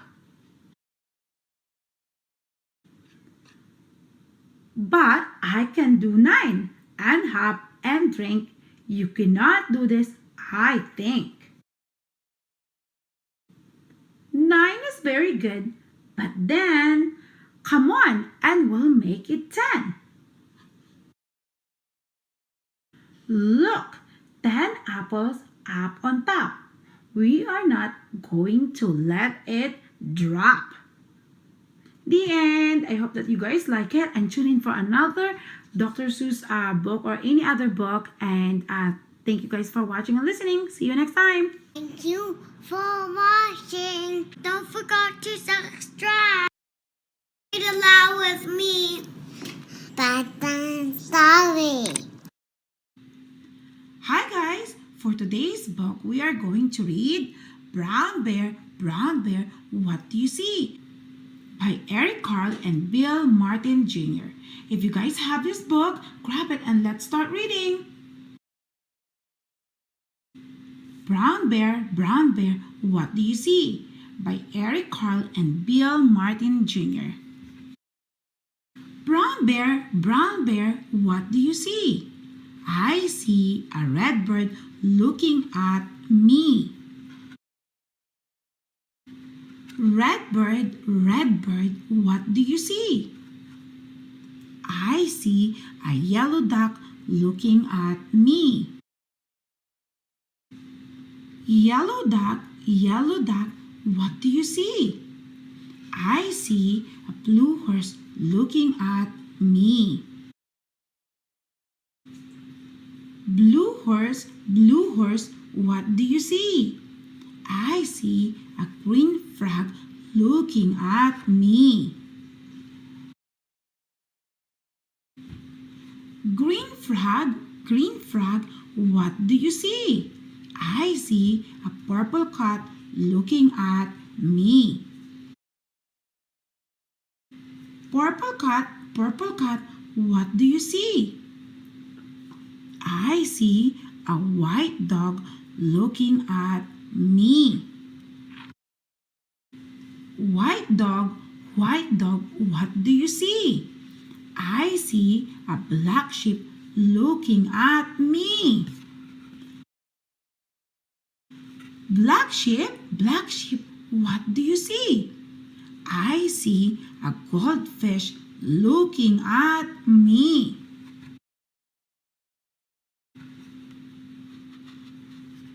Goldfish, what do you see? I see a teacher looking at me. Teacher, what do you see? I see a children looking at me. Children, what do you see? We see a brown bear, a red bird, a yellow duck, a blue horse, a green frog, a purple cat, a white dog, a black sheep, a goldfish, and a teacher looking at us. That's what we see. The end. I hope that you guys like it and tune in for more books. And thank you guys for watching and listening. See you next time. Thank you for watching. Don't forget to subscribe. Read aloud with me. Bedtime story. Hi kids. For today's book, we are going to read Dr. Seuss book by Bright and Early Board Books. Oh, the things you can think. If you have this book, grab it and let's start reading. Oh, the things you can think by Dr. Seuss. You can think about red. You can think about pink. You can think up a horse. Oh, the things you can think. Oh, the things you can think of if only you try. If you try, you can think up a guff going by. And you don't have to stop. You can think about slope, slope, slope, beautiful slope, beautiful slope with a cherry on top. You can think about night, a night in Nanup. The birds are asleep and the 3 moons are up. You can think about day, a day in the lake. The water is blue and the birds are awake. Think, think and wonder, wonder and think. How much water can 55 elephants drink? You can wonder, how long is the tail of a zong? Think of light, think of bright, think of stairs in the night. Think, think a ship, think a long trip. Go visit the viper of Vip. Think left and think right, and think low and think high. Oh, the things you can think up if only you try. The end. I hope that you guys like this Dr. Seuss book because I have more to read. So tune in and thank you guys for watching and listening. See you next time. Thank you for watching. Don't forget to subscribe. Read aloud with me. Bedtime story. Hi guys. For our book for today, we are going to read "'Cause I Love You" by John Carr, illustrated by Daniel Howard. If you guys have this book, grab it and let's start reading. "'Cause I Love You" by John Carr, illustrated by Daniel Howard. You are my little bundle bear. Snap up, wrap up, woolly wear. We go here, there, everywhere, 'cause I love you. You're my rum-tum rat-a-tat. Big bass drum, march this way, that. I step, high step, scurry scott, 'cause you have to. You're my keen eye, keeping track. 1 or 2 bucks, put 1 back. Scribble, nibble, sneak a snack, all we go. You're my fearless, high oh my. Deep toes, touch the sky. Legs pump harder, watch you fly. Up to the blue. You're my rough and ready guy. Tip, tap, tumble, don't you cry. Kiss these merry eyes goodbye. See, good as new. You're my tag, you're it. Run high, run low. Race you, chase you to and fro the avenue. You're my rockin' stockin' tat. What's to eat? Pick in a pot. Lick the ladle, miss a spot. Yep, all for you. You're my gulp and goggle up. Yum, yum, stummy, steamy sup. Clean the plate and drain the cup. till you're all through. You are my slippery, soapy cub, both a bobbing in the tub. Aye, aye, Captain, scrub-a-dub as you shampoo. You're my gun to sleepyhead, kiss goodnight and books all read. Muzzle nuzzle is snug in bed, 'cause I love you. The end. I hope that you guys like this book and tune in for more books. And thank you guys for watching and listening. See you next time. Thank you for watching. Don't forget to subscribe. Read aloud with me. Bedtime story. Hi kids. For today's book, we are going to read From Head to Toe from Eric Carle. If you guys have this book, grab it and let's start reading. I am a penguin and I turn my head. Can you do it? I can do it. I am a giraffe and I bend my neck. Can you do it? I can do it. I am a buffalo and I raise my shoulders. Can you do it? I can do it. I am a monkey and I wave my arms. Can you do it? I can do it. I am a seal and I clap my hands. Can you do it? I can do it. I am a gorilla and I thump my chest. Can you do it? I can do it. I am a cat and I arch my back. Can you do it? I can do it. I am a crocodile and I wiggle my hips. Can you do it? I can do it.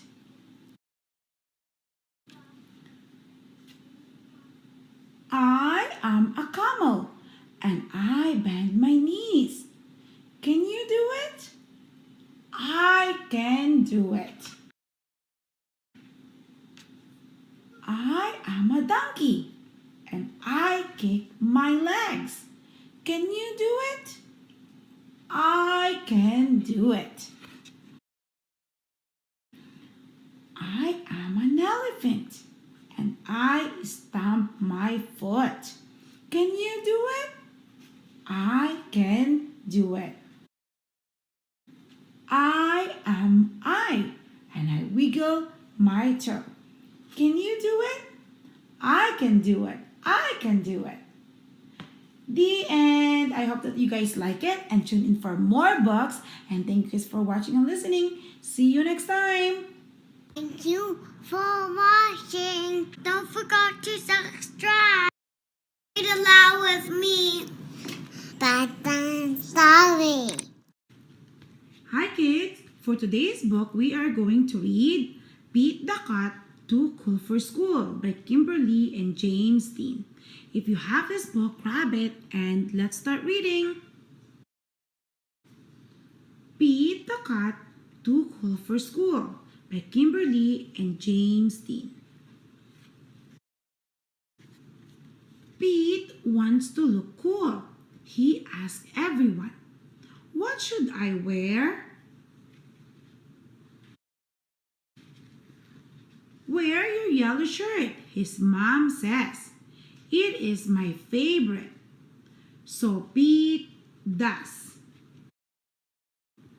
"Wear your red shirt," Pete's friend Marty says. "It is my favorite." So Pete does. "Wear your blue shirt," Pete's brother Bob says. "It is my favorite." So Pete does. Wear your long pants. Pete's teacher says they are my favorite.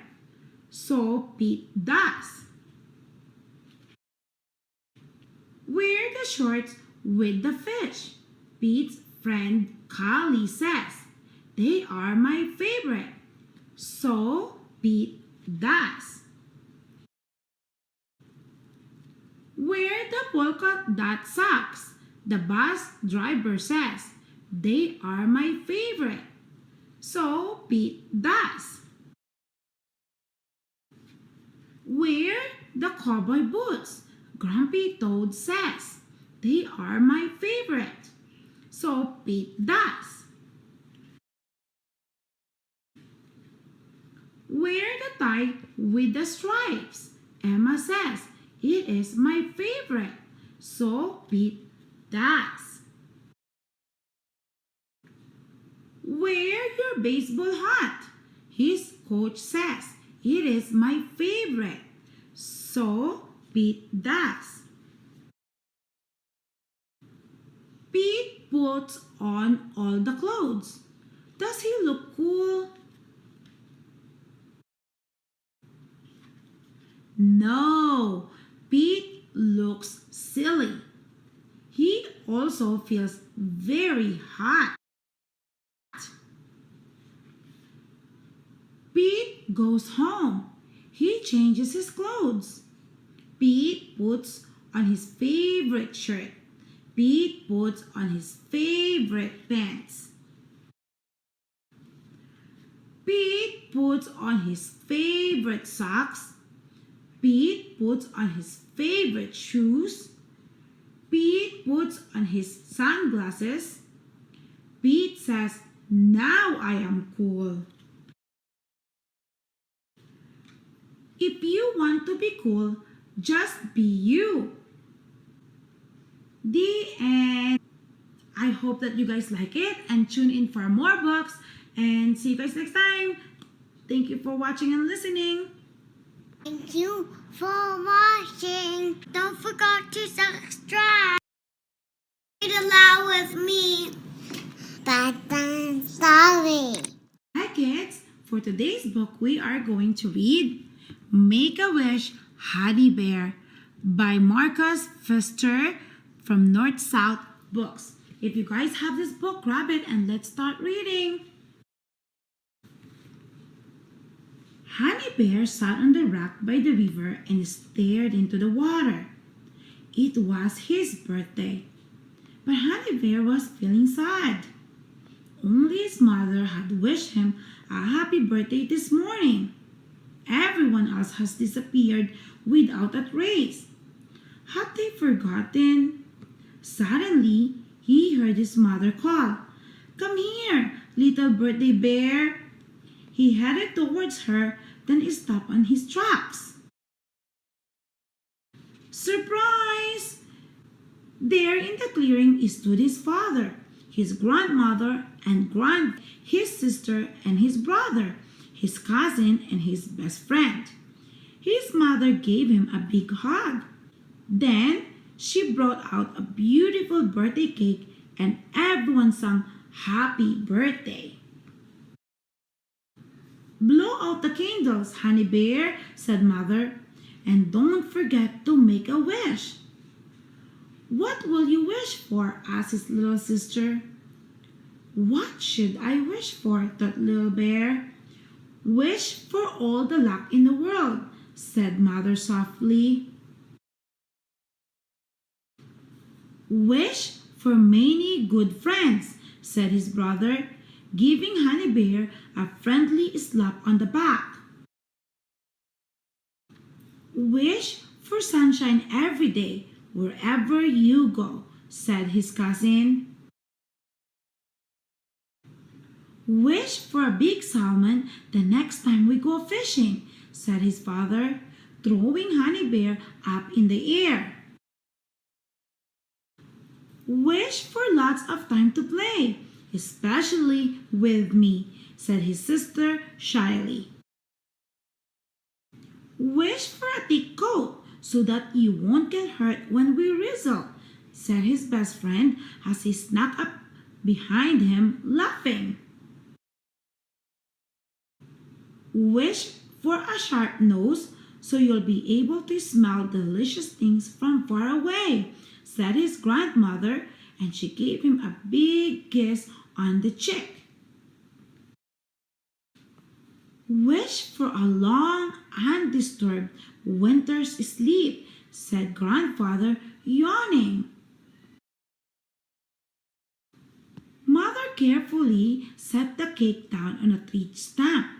Honey Bear closed his eyes, took a big breath, made a wish, and blew out all the candles. What did Honey Bear wish for? Did he wish for all the luck in the world? Did he wish for many good friends? Did he wish for sunshine wherever he went? Did he wish for a big salmon? Did he wish for lots of time to play? Did he wish for a thick coat? Or did he wish for a sharp nose? Or did he wish for a long winter's sleep? No, Honey Bear wished that all his birthdays could be happy as this one. The end. I hope that you guys like this book and tune in for more book, and don't forget to subscribe. And thank you guys for watching and listening. See you next time. Thank you for watching. Don't forget to subscribe. Read aloud with me. Bedtime story. Hi kids! For today's book, we are going to read A Fly Went by Mike McClintock, illustrated by Fritz Seibel. If you have this book, grab it and let's start reading. I sat by the lake. I looked at the sky. And as I looked, a fly went by. A fly went by. He said, "Oh dear." I saw him shake. He shook with fear. And when I saw that fly go past, I asked him why he went so fast. I asked him why he shook with fear. I asked him why he said, "Oh dear." He said, "I must get out of here." The fly said, "Look, and you will see that frog. That frog is after me." The fly went past. The frog came fast. I asked the frog, I asked him, why? Why do you want to get that fly? The frog said, "Me? I want no fly, but I must hop, and this is why."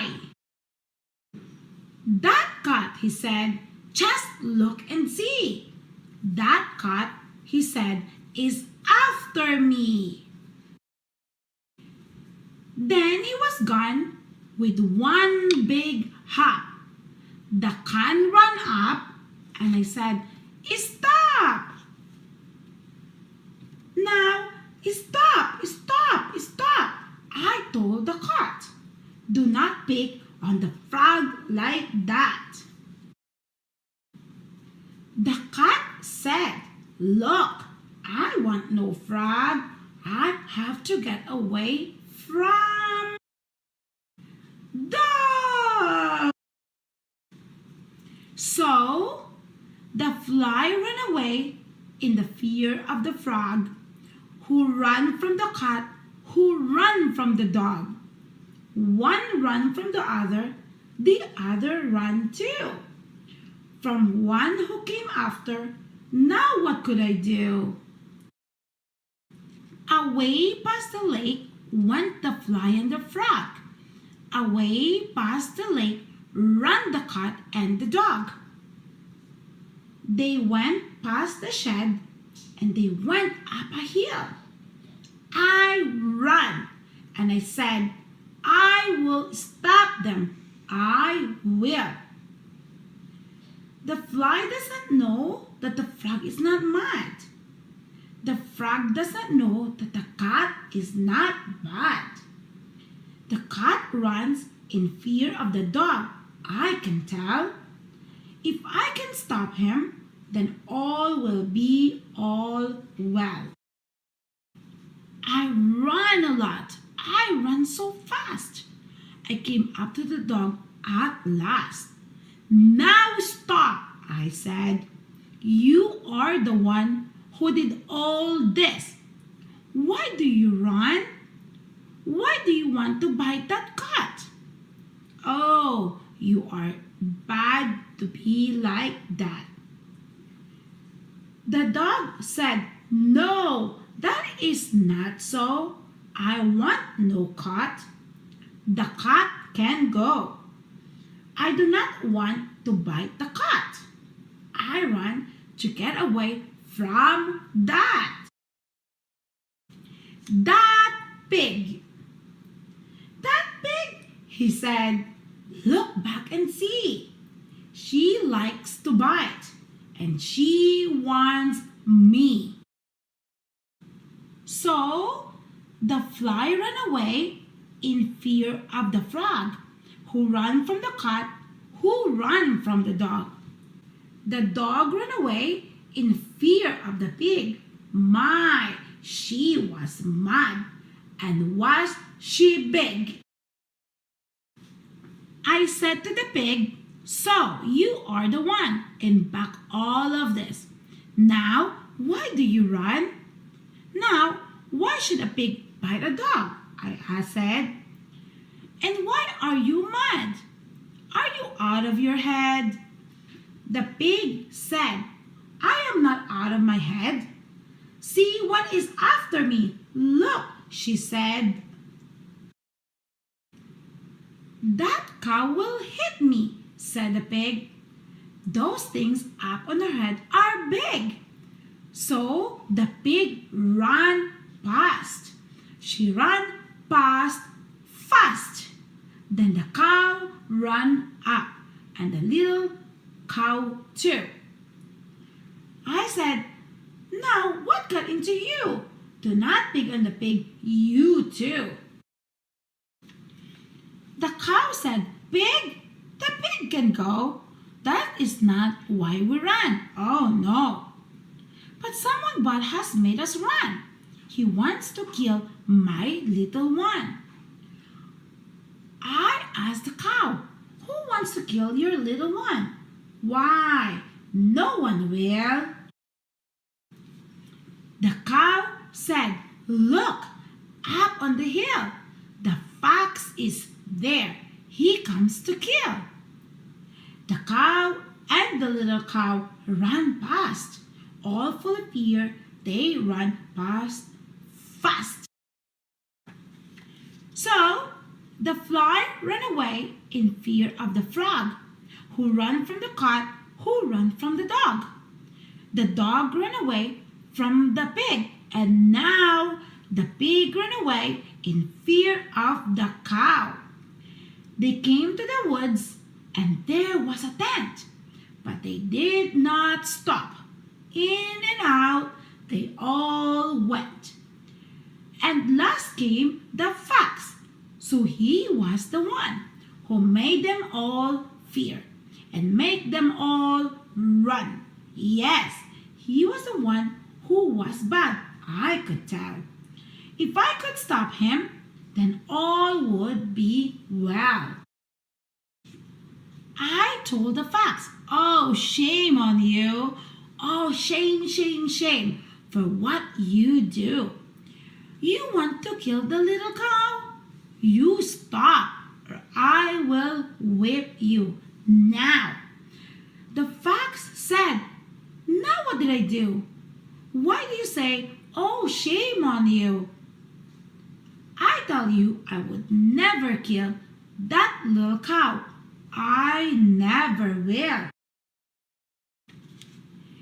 The fox said, this is why I ran. Back in the woods, I saw a man.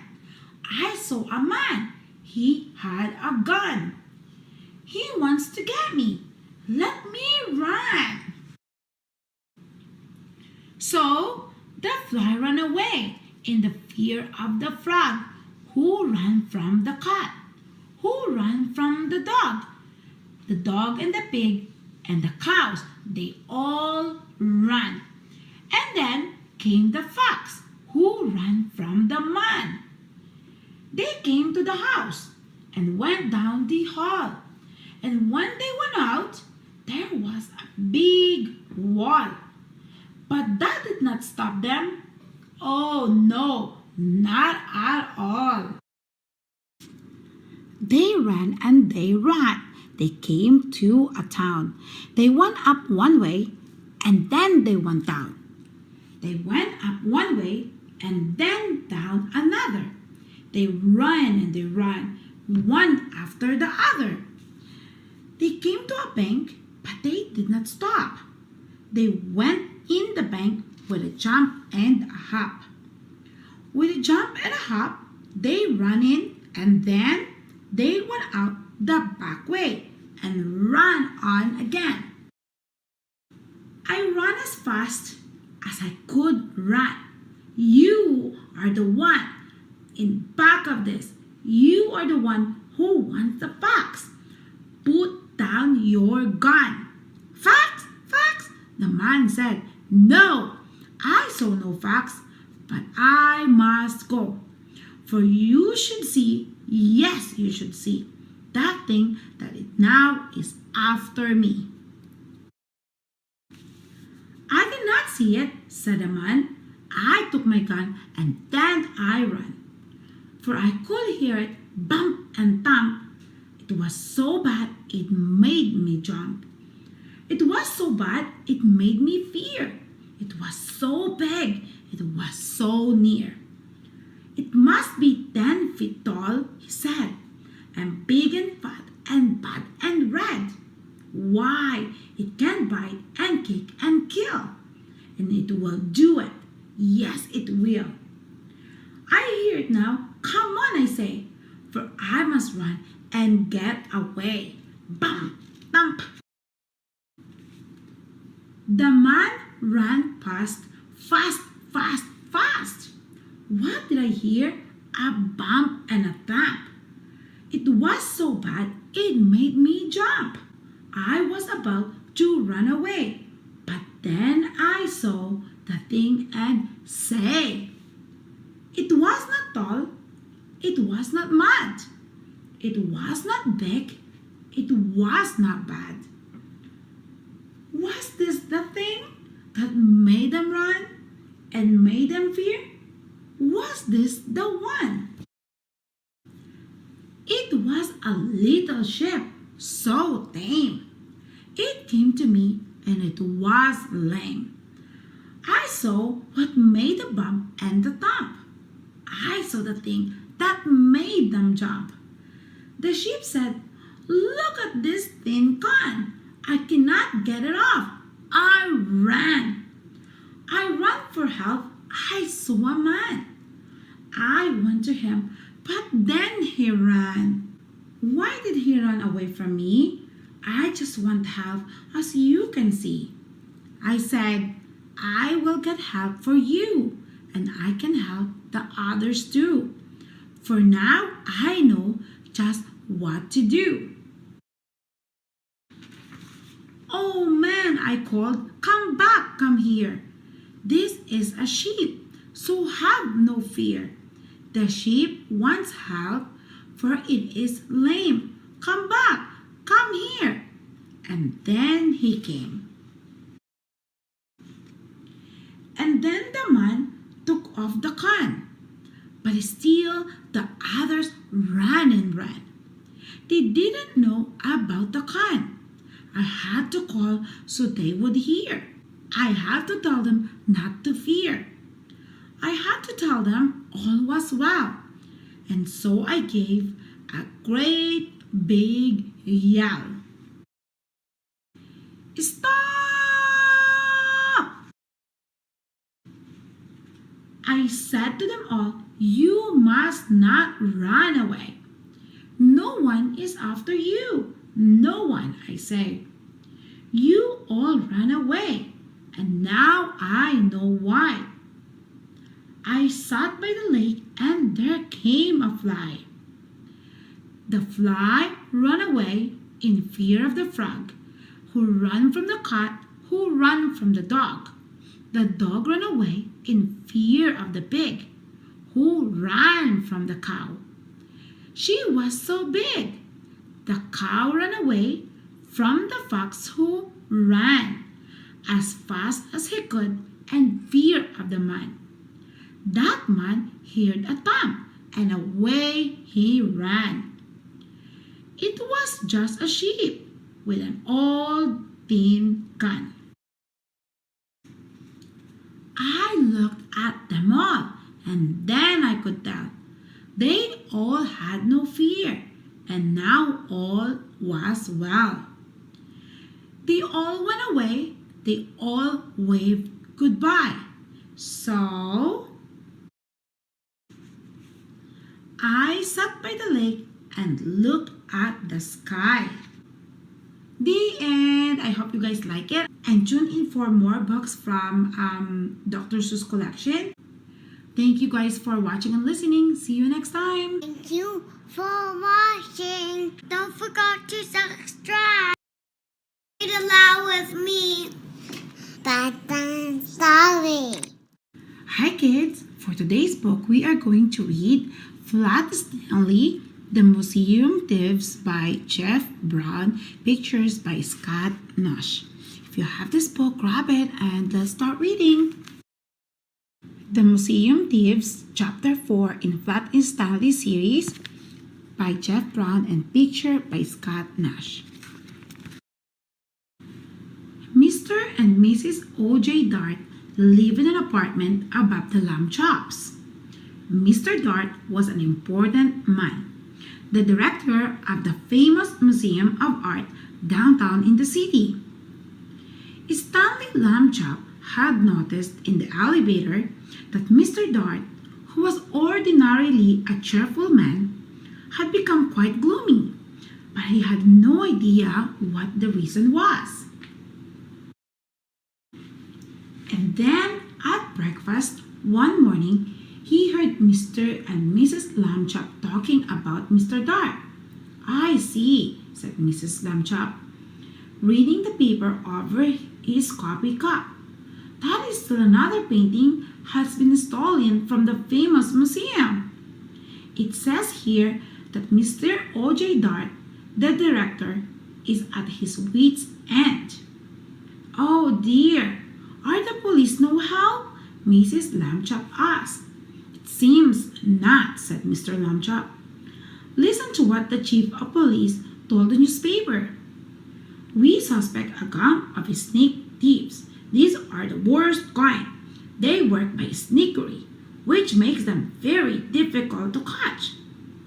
However, my man and I will keep trying. Meanwhile, I hope people will buy tickets for the policeman's ball and not park their cars where signs say don't." The next morning, Stanley Lambchop heard Mr. Dart talking to his wife in the elevator. "These snake thieves work at night," Mr. Dart said. "It is very hard for our guards to stay awake when they have been on duty all day. And the famous museum is so big, we cannot guard every picture at the same time. I fear it is hopeless, hopeless, hopeless." Suddenly, as if an electric light bulb had lit up in the air above his head, giving out little shooting lines of excitement, Stanley Lambchop had an idea. He told it to Mr. Dart. "Stanley," Mr. Dart said, "if your mother will give her permission, I will put you and your plan to work this very night." Mrs. Lambchop gave her permission. "But you will have to take a long nap this afternoon," she said. "I won't have you up till all hours unless you do. That evening, after a long nap, Stanley went with Mr. Dart to the famous museum.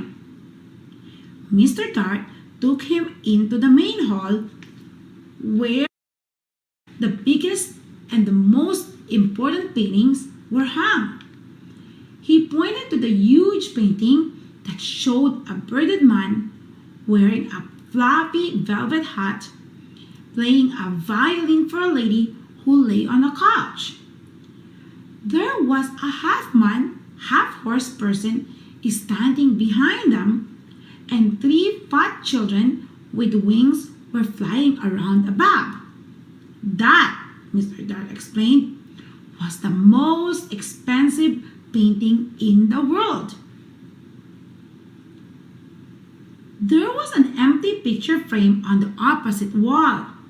We shall hear more about that later on. Mr. Dart took Stanley into his office and said, "It is time for you to put on a disguise." "I already thought of that," Stanley Lambchop said, "and I brought one. My cowboy suit. It has a red bandana that I can tie over my face. Nobody will recognize me in a million years." "No," Mr. Dart said. "You will have to wear the disguise I have chosen." From a closet, he took a white dress with a blue sash, a pair of shiny little pointed shoes, a wide straw hat with a blue band that matched the sash, and a wig and a stick. The wig was made of blonde hair, long and done in the ringlets. The stick was carved at the top, and it, too, had a blue ribbon on it. "In this shepherdess disguise," Mr. Dart said, "you will look like a painting that belongs in the main hall. We do not have cowboy pictures in the main hall." Stanley was so disgusted he could hardly speak. "I will look like a girl. That's what I will look like," he said. "I wish I had never had my idea." But he was a good sport, so he put on the disguise. Back in the main hall, Mr. Dart helped Stanley climb into the empty picture frame. Stanley was able to stay in place because Mr. Dart had cleverly put 4 small spikes in the wall, one for each hand and foot. The frame was a perfect fit. Against the wall, Stanley looked just like a picture. "Except for one thing," Mr. Dart said. "Shepherdesses are supposed to look happy. They smile at their sheep and at the sky. You look first not happy, Stanley." Stanley tried hard to get a faraway look in his eyes and even to smile a little bit. Mr. Dart stood back a few feet and stared at him for a moment. "Well," he said, "it might not be an art, but I know what I like." He went off to make sure that certain other parts of Stanley's plan were taken care of, and Stanley was left alone. It was very dark in the main hall. A little bit of moonlight came through the windows, and Stanley could just make out the world's most expensive painting on the opposite wall. He felt as though the bearded man with the violin and the lady on the couch and the half-horse person and the winged children were all waiting, as he was, for something to happen. Time passed and he got tired and tired. Anyone would be tired this late at night, especially if he had to stand in a picture frame balancing on the little spikes. Maybe they won't come, Stanley thought. Maybe the sneak thieves won't come at all. The moon went behind a cloud, and then the main hall was pitch dark. It seems to get quieter too with the darkness. There was absolutely no sound at all.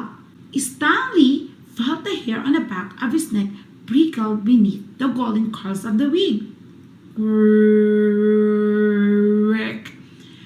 The creaking sound came from right out in the middle of the main hall, and even as he heard it, Stanley saw in the same place a tiny yellow glow of light. The creaking came again, and the glow got bigger. A trapdoor had opened in the floor, and two men came through it into the hall. Stanley understood everything all at once. This must be the sneak thieves. They had a secret trapdoor entrance into the museum from outside. That was why they had never been caught. And now, tonight, they were back to steal the most expensive painting in the world. He held very still in his picture frame and listened to the sneak thieves. "This is it, Max," said the first one. "This is where we art robbers for a sensational job while the civilized community sleeps." "Right, Luther," said the other man. "In all this great city, there is no one to suspect us." "Ha ha," thought Stanley Lamchop. "That's what you think." The sneak thieves put down their lantern and took the world's most expensive painting off the wall. "What would we do to anyone who tried to capture us, Max?" the first man asked. "We would kill him. What else?" his friend replied. That was enough to frighten Stanley, and he was even more frightened when Luther came over and stared at him. "This sheep girl," Luther said. "I thought sheep girls were supposed to smile, Max. This one looks scared."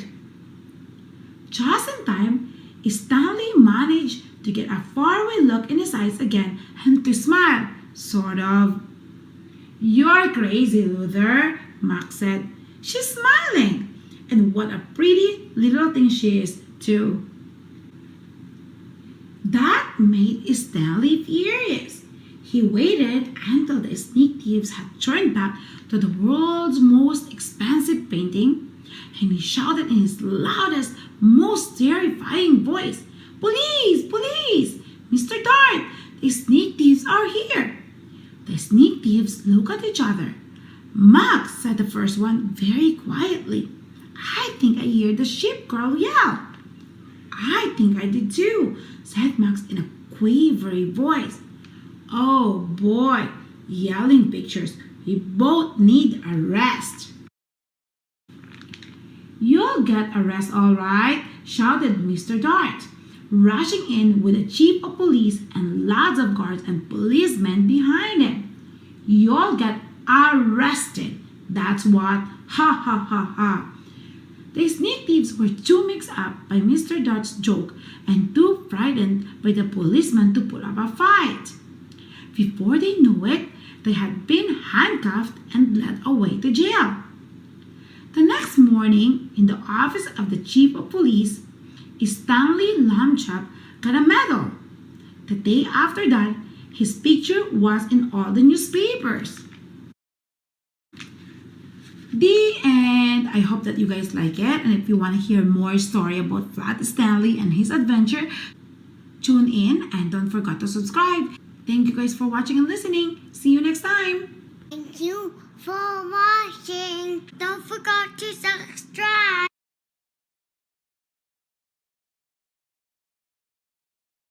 Read aloud with me. Bedtime story. Hi kids, for today's book we are going to read another Pita Cat series, Play Ball by James Dean from I Can Read Books. If you have this book, grab it and let's start reading. Here comes Pita Cat. Pete has a mitt. He has a bat and a ball. What will Pete do today? Pete will play baseball. Today is the big game. The Rocks are playing the roles. Pete and his team get set. They play catch. They take turns hitting. It is time to play ball. The Rocks bat first. Pete waits for his turn. Crack!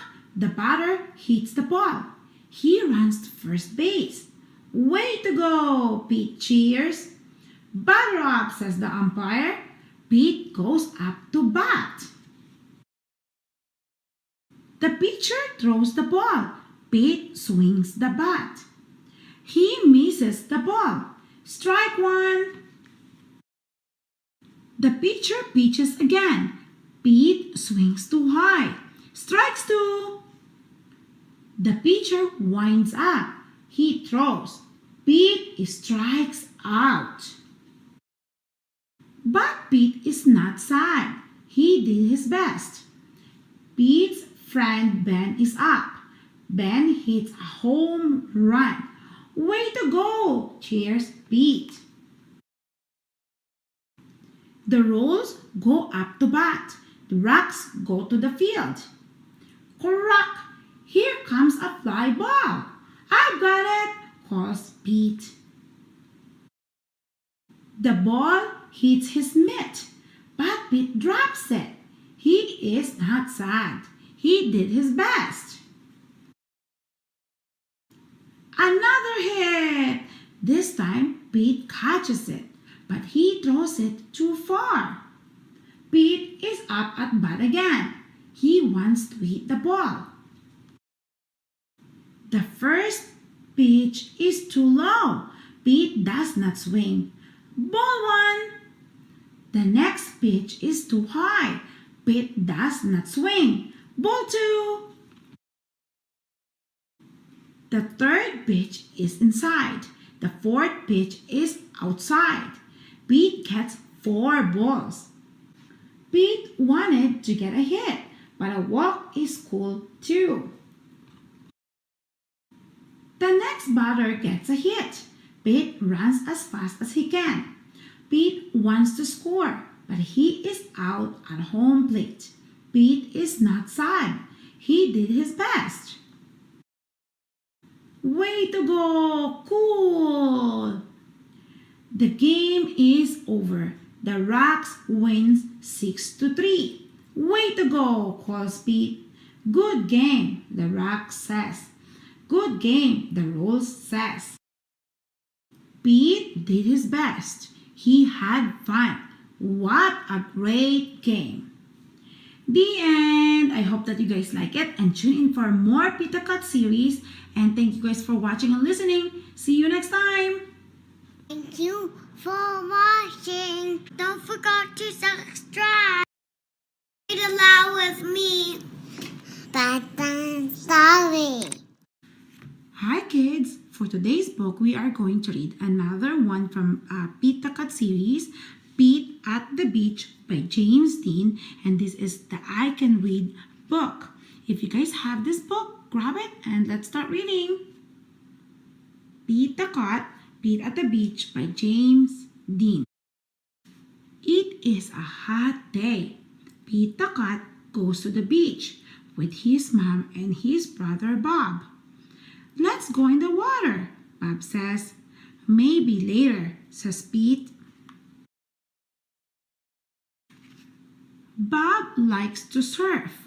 He rides the big waves. It looks like fun. I'm hot, says Pete. Go into the water, says Mom. Maybe later, says Pete. Pete makes a sandcastle. His mom helps him dig. Here comes the big wave, and there goes Pete. Oh no! Where did his sandcastle go? Bob rides a big wave. Wow, says Pete. That looks like fun. Pete and his mom take a walk. They find the seashells. They see a crab. Pete's feet get wet. His feet feel cool. The rest of him is hot. It is time for lunch. Pete eats a sandwich. He drinks lemonade. The sun is very hot and Pete is very, very hot. Bob is wet and cool. Let's play ball, says Pete. No thanks, says Bob. I want to surf. Pete throws the ball. His mom catches it. Let's get our feet wet, says Mom. Well, okay, says Pete. The water is cool. It feels good. Pete goes in deeper. Bob waves to Pete. I want to show you how to surf, he yells. Pete does not say, maybe later. He says, let's do it. Lie on the board, says Bob. Pete lies on the board. Paddle, says Bob. Pete paddles out. He waits for a big wave.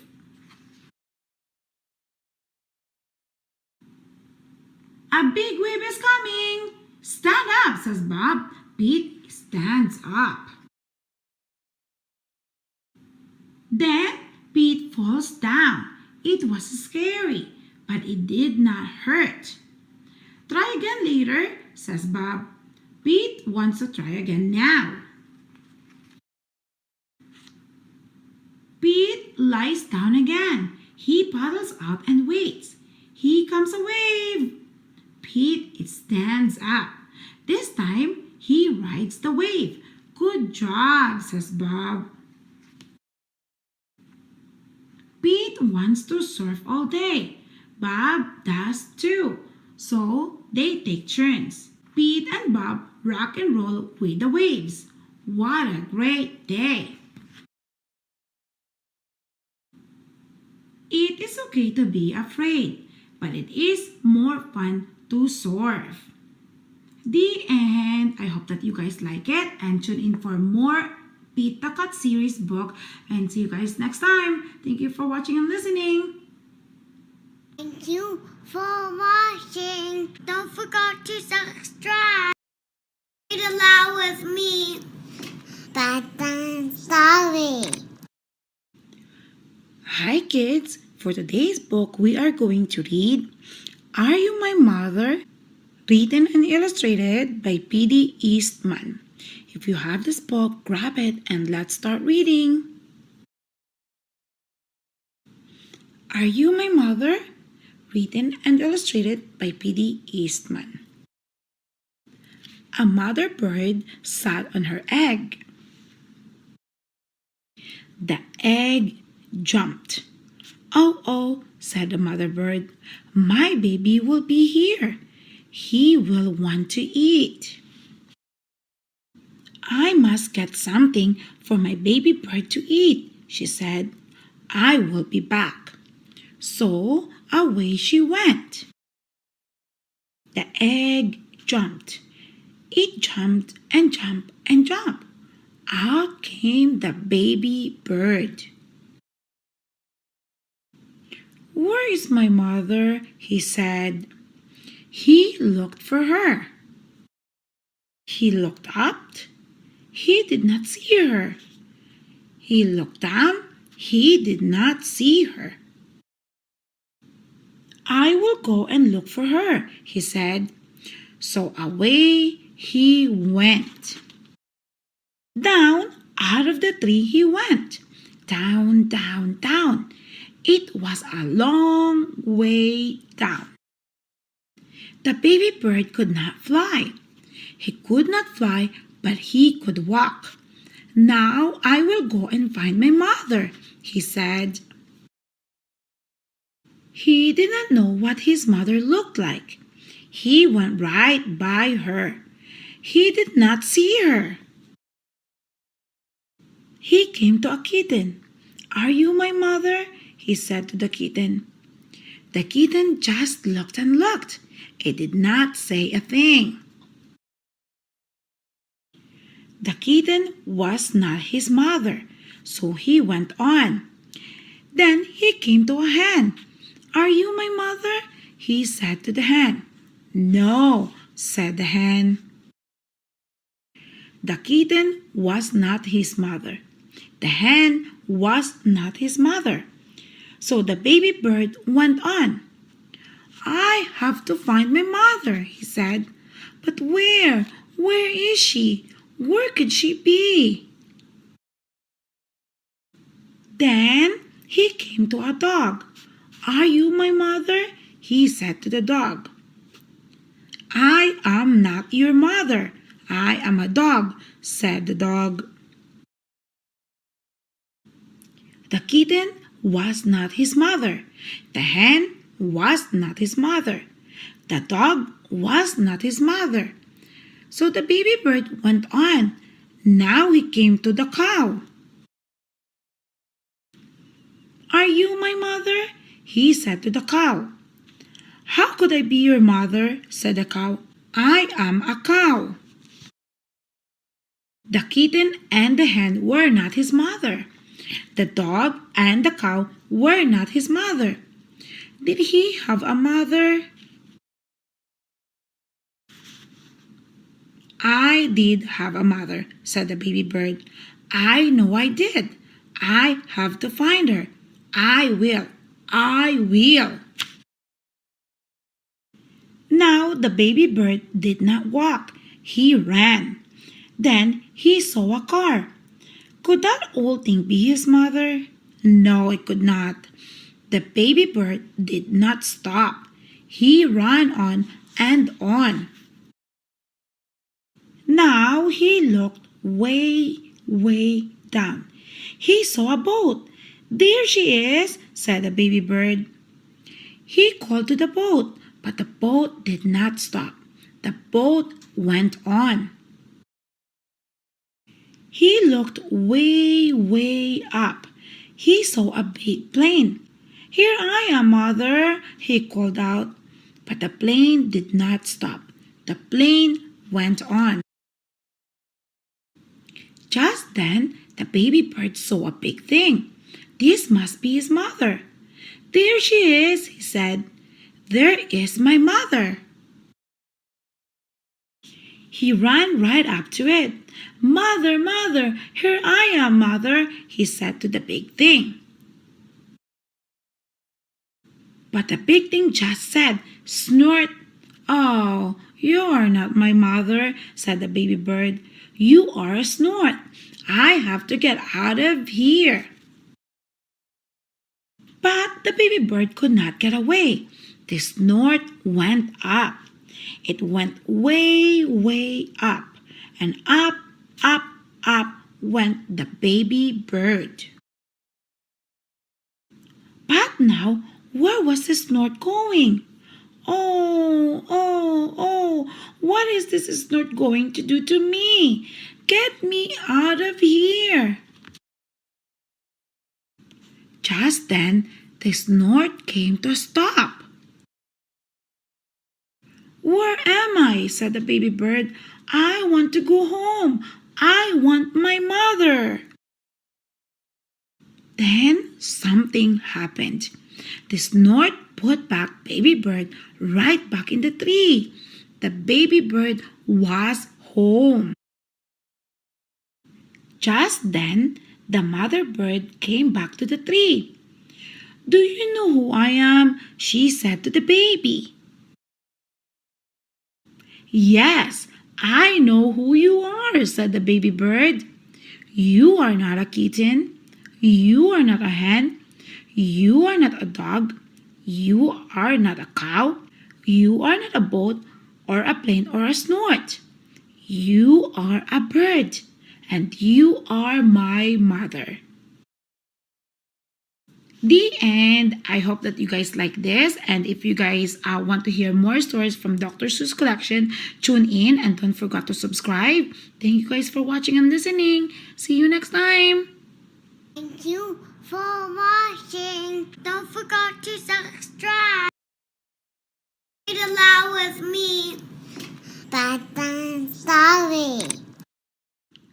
Hi kids! For today's book, we are going to read another chapter from Flat Stanley series by Jeff Brown and pictures by Scott Nash. We are going to read Chapter 3, Stanley the Kite. If you have this book, grab it and let's start reading. Chapter 3, Stanley the Kite from Flat Stanley series by Jeff Brown, pictures by Scott Nash. Mr. Lambjap had always liked to take the boys out with him on Sunday afternoons, the museum, or roller skating in the park. But it was difficult when they are crossing streets or moving about in crowds.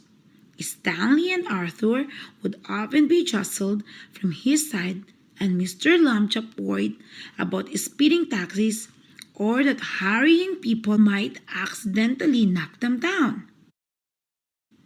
It was easier after Stanley got flat. Mr. Lambchop discovered that he could roll Stanley up without hurting him at all.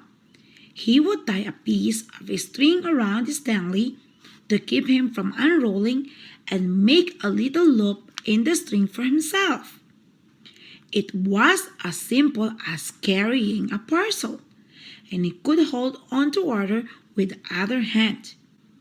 Stanley did not mind being carried because he had never much liked to walk. Arthur didn't like to walk either, but he had to. It made him mad.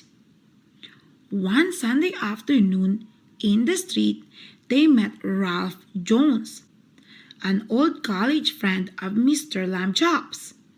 "Well, George, I see you have bought some wallpaper," Mr. Jones said. "Going to decorate your house, I suppose?" "Wallpaper?" said Mr. Lambchop. "Oh, no, this is my son Stanley." He undid the string and Stanley unrolled. "How do you do?" Stanley said. "Nice to meet you, young feller," the man said. "George," he said to Mr. Lambchop, "that voice flat." "Smart, too," Mr. Lambchop said. "Stanley is third from the top in his class at school." "Pooh," said Arthur. "This is my younger son, Arthur," Mr. Lambchop said, "and he will apologize for his rudeness." Arthur could only blush and apologize. Mr. Lambchop rolled Stanley up again and they set out for home. It rained quite hard while they were on the way. Stanley, of course, hardly got wet at all, just around the edges, but Arthur got soaked.